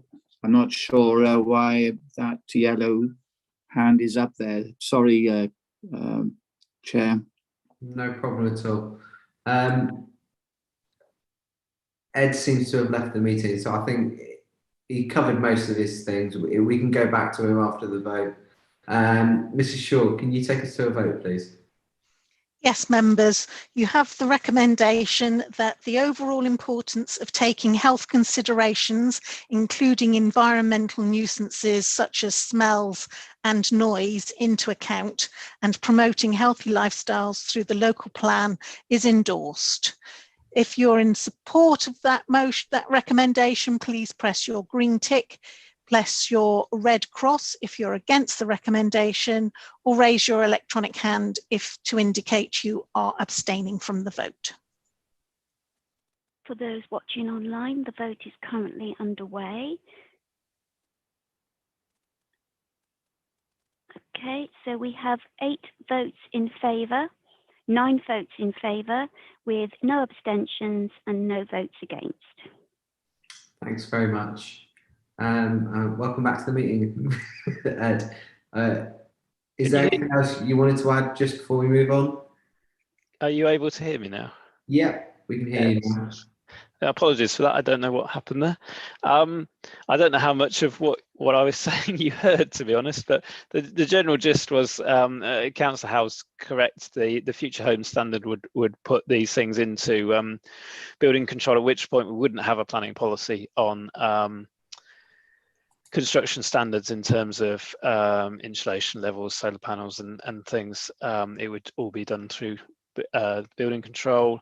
I think until we've got clear guidance from government about the legislation coming forward, we need to develop policies on the understanding that it may not come to fruition through the building control process, but if it does, those policies would quickly be redundant, and we can obviously remove them from any draft plan. But at the moment, I think we need to cover off both eventualities. Thank you, Ed.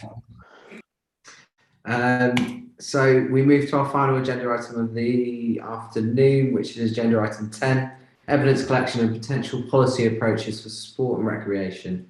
And for the final time today, it's over to Ed Freeman to present his report. Over to you, Ed. Thank you, Chair. So this is really just a sort of summarisation and updating report to ensure that members are aware of where we are in terms of well, something we've talked about on a number of occasions previously, which is the playing pitch strategy. Members may well be aware that Sport England, in responding to our issues and options consultation on the local plan, also said that we needed a built sports facilities strategy. And some members may be aware in terms of other forums of work that's going on to develop a leisure strategy, which is coming through the LED forum that's sitting. So we thought it would be useful to bring a report together that kind of brings all those strands together to help members to have the full picture and understand how all these things fit together. So that work is ongoing. In terms of the leisure strategy, the built sports facility strategy, I understand is in the process of being commissioned and will feed into that work. And as you'll be aware, we as a planning policy team are working on the playing pitch strategy. That work is progressing sort of full steam ahead now. We had a workshop last week with the key governing bodies of the key sports and Sport England. So that was really useful as a forum, and that's given us some clear direction forward in terms of taking that work forward and completing that. I think as a result of that, there's potentially slightly more work involved than we'd thought in terms of redoing assessments of the condition of pitches, which we hadn't originally envisaged doing, because we'd envisaged that the previous assessments were still sufficiently up to date. But I think there's some concern from the governing bodies in particular about whether or not that's the case. To our mind, it seemed logical that the previous assessments could be relied on, given that most pitches have actually had quite a rest over the last year, 18 months because of COVID, and not been heavily utilised, and that are probably in some of the best condition they've ever been in. But we're currently discussing that with Sporting in terms of what additional work needs to be done, and what support we might need with doing that. So that is moving forward a pace. So hopefully that's a useful update for members on where we are with those strands of work, which feed in nicely, I think, with the previous report on health and wellbeing, given the importance of sports facilities and leisure provision in delivering a healthy community. So yes, hopefully that's useful. Happy to take any questions or comments. Thank you, Chair. Really useful. Thanks very much for that, Ed. We'll start obviously outside of committee, and it's over to Councillor Paul Miller. Thank you, Chair. Ed, I've heard on good authority that Sport England advised the council to, rather than design a new playing pitch strategy in-house, to use a consultant, to use a consultant. I believe that was their advice. Now at 5.1 in the report it states that the decision was to go in-house. This is probably a question as much to the chair as to Ed. I just wanted to know what were the reasons, if I'm correct, I think I've got it from a good source, what were the reasons Sport England advised that? And secondly, you know, what is it still the decision for us to continue in-house with this playing pitch strategy? Thank you. Thanks very much, Councillor Miller. I'll do the political swerve and give that straight over to Ed. But during the meeting, it was decided to keep it in-house. The reason from the membership was it was suggested that if we were to go through with consultants, it would potentially delay the playing pitch strategy coming forward, and as well as obviously delaying the playing pitch strategy, it would therefore delay the local plan coming forward. That was the decision from members of Strategic Planning Committee. Was that the last meeting? I apologise if I haven't kept pace really with that. I believe that was around February, wasn't it, Ed? Something like that. Yes, that's correct, Chair. I think Councillor Miller might be referring to some comments that were made in the forum that met last week with Sport England and some of the sports governing bodies. I think it was some of the sports governing bodies, in particular cricket, that raised concern in terms of us undertaking playing pitch condition assessments ourselves in-house, and whether or not we had the expertise to do that. So that involves sort of quite detailed assessments of the condition of the surface of the pitch, how well maintained it is, and things like that. As I said, our intention had been to rely on previous assessment work that was done by consultants when we did the original playing pitch strategy, on the basis that we didn't see that the condition of pitches would have fundamentally changed. And through our consultation engagement with sports clubs and the owners and operators of the facilities, that we would be aware through that of any significant changes in the way pitches had been maintained over that period, to then pick up on those if there were issues. But we weren't intending to do a routine reassessment of the condition of the pitches. So we're currently discussing that with Sport England in terms of what work they think needs to be done, and whether or not we need to engage with consultants to do that. But it would be a case, I think, of engaging consultants simply to do the conditions assessments of pitches, not to do the whole piece of work. it was that specific element that they were concerned whether or not we had the expertise in-house. So we're trying to get to the bottom of that. If that does require a change of approach, then obviously I'll discuss that with Councillor Ledger as portfolio holder, and if necessary, we can bring a report back to members if that involves us doing something fundamentally different. But I think if there was consultant support needing, it would just be on the conditions assessments, and that would be a relatively small cost that we could probably absorb within existing budgets. So I don't see that as a big problem, but we're just getting to the bottom of what that entails through discussion with Sport England, and then we'll take that forward accordingly. Thank you, Chair. Thanks very much, Ed. Councillor May, are you happy with that? Yeah, can I very briefly come back in the sense that I think it's fine for me to reveal that the Chief Executive of LED, that who I think he said to me basically that Sport England had advised quite strongly, and I think it was recently, that the whole thing be undertaken by consultants. Now, I don't have a view either way, and to be honest, instinctively, ideologically, I favour us keeping things in-house where possible, not least because of the costs. But I guess just the reason I'm so concerned, or at least I've got such an interest in it, is because, in the report it mentions that Exmouth and Honiton are suffering from a real undersupply of pitches, and that is, the last strategy hasn't delivered in terms of what it promised, and I guess that's why I'm really sort of thinking perhaps we should explore a different approach. I just didn't appreciate we decided this back in February, but I do think we do need to look at this, because I understand we want to get this done quickly, but also we want to get this done correctly as well, because this strategy is very important to us. I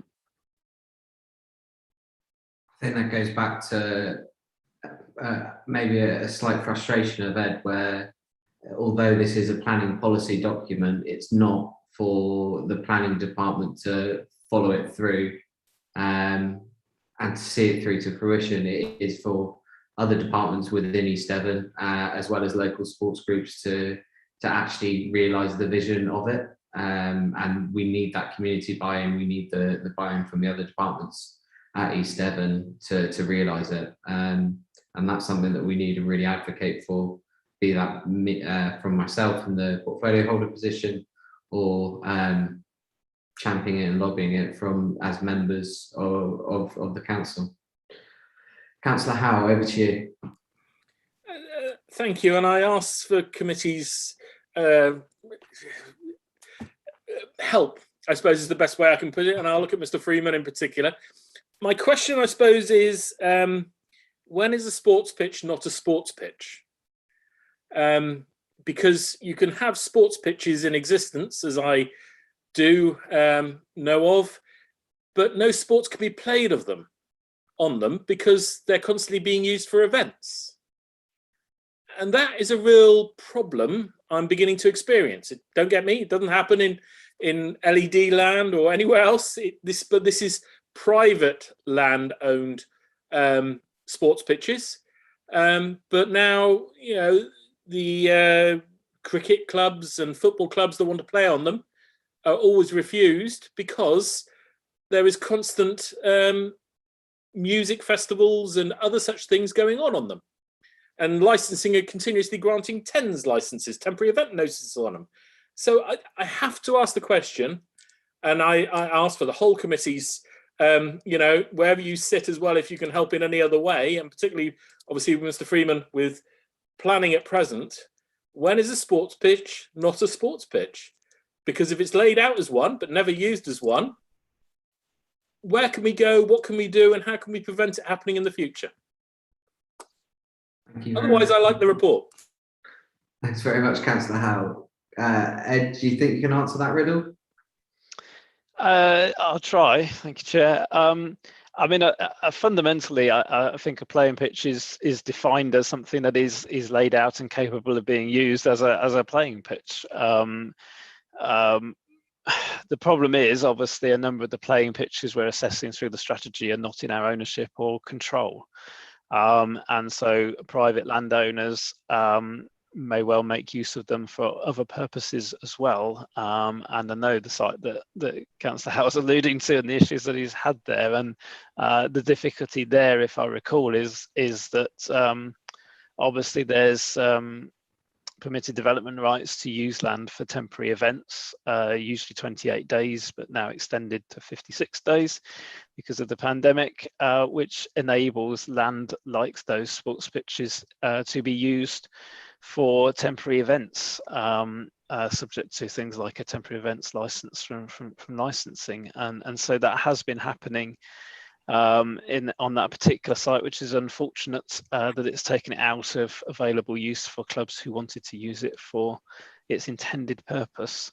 The problem is those permitted development rights exist. There's not a great deal we can do to remove them or prevent them from being utilised. The only thing we could do is, and I think I touched on this in previous meetings, the whole Article 4 direction issue comes up, which is a very long process, very difficult to do, and I very much doubt that we would get support from the Secretary of State, which is what we would need. So it is a problem.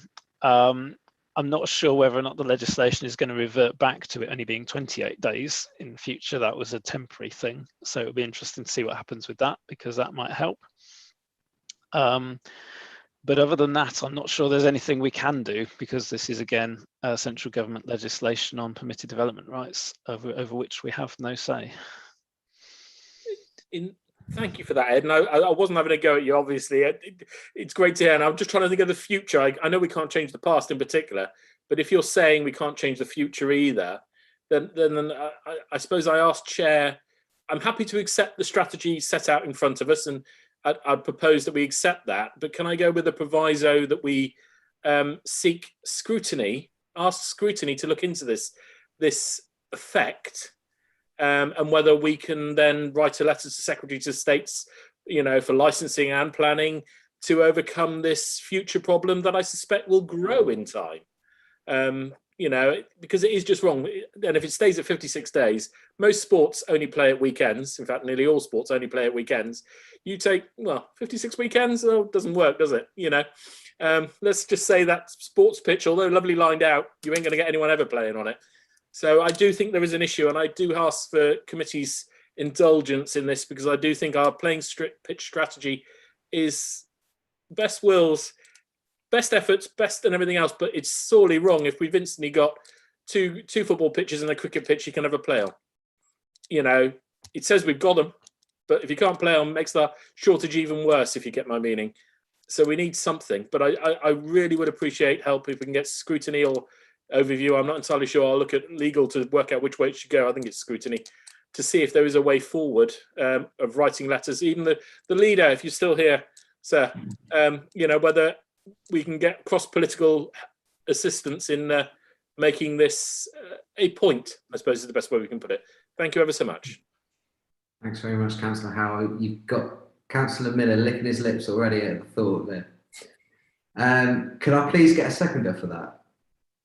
I'll second that, Chair, happily.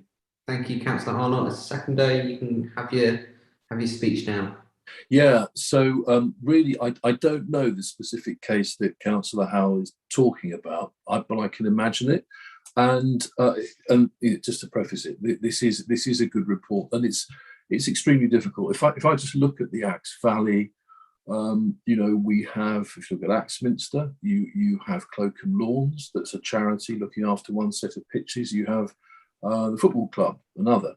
If you come down into Collerton, you've got the pitches there, which are property of the parish council, with a subcommittee running those. Very flexible, mainly football, but I've been out there myself painting the pitches. They can be laid out as 2 11-a-side or up to 8, 6-a-side for tournaments and things.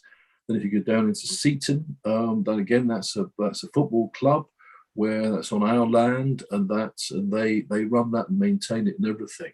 So it's a very mixed picture. Councillor Howe is absolutely right, and it would be. You think of all of those cases, it's highly unlikely that those particular institutions would sanction having, a lot of kind of concerts there instead. So I think those communities feel safe. But I've got a lot of sympathy with what Mike is saying about his particular thing. And yes, I noticed the gleam in Councillor Miller's eye at the thought of this going to scrutiny. And I suspect that is the right place, Chair. Again, interested in a legal steer on this as well. I think overview, you might it might take rather a long time. It's quite an interesting subject for scrutiny, but I'm happy to be, led on that by officers. But happy to support. Thank you, Chair. Thanks very much. So, with no other hands, we'll just go straight to the vote. So, Mrs. Shaw, just to confirm, it would be best to go to scrutiny, in your opinion? Yes, Chair. Overview looks at the development of new policies, and I would suggest scrutiny is where it would be more appropriate to sit. Therefore, I would suggest the recommendation is that the ongoing evidence gathering to support policy around sports and leisure in the new local plan is noted, and also ask that to request that scrutiny to look at the effect of the extended 56-day temporary use under permitted development rights, with a possible report to the Secretary of State on the impact. Members, please press your green tick if you're in support of the recommendation, press your red cross if you're against the recommendation, or raise your electronic hand to indicate you are abstaining from the vote. For those watching online, the vote is currently taking place, and I can advise that we have 9 votes in support with no abstentions and no votes against. Fantastic, so that's carried. So with that, can I thank Mrs. Shaw, Wendy, Debbie, Ed, and all of the planners for writing the reports today. Could I also thank everyone, including members of the public, for their attendance? Members, can I remind you that until the Democratic Service team confirm that the live streaming recording has stopped, you will be seen and heard, and any comments may be recorded. Thank you and good evening. Cheerio, Chair. Good night, everyone. Bye all. Bye all, and I'm done.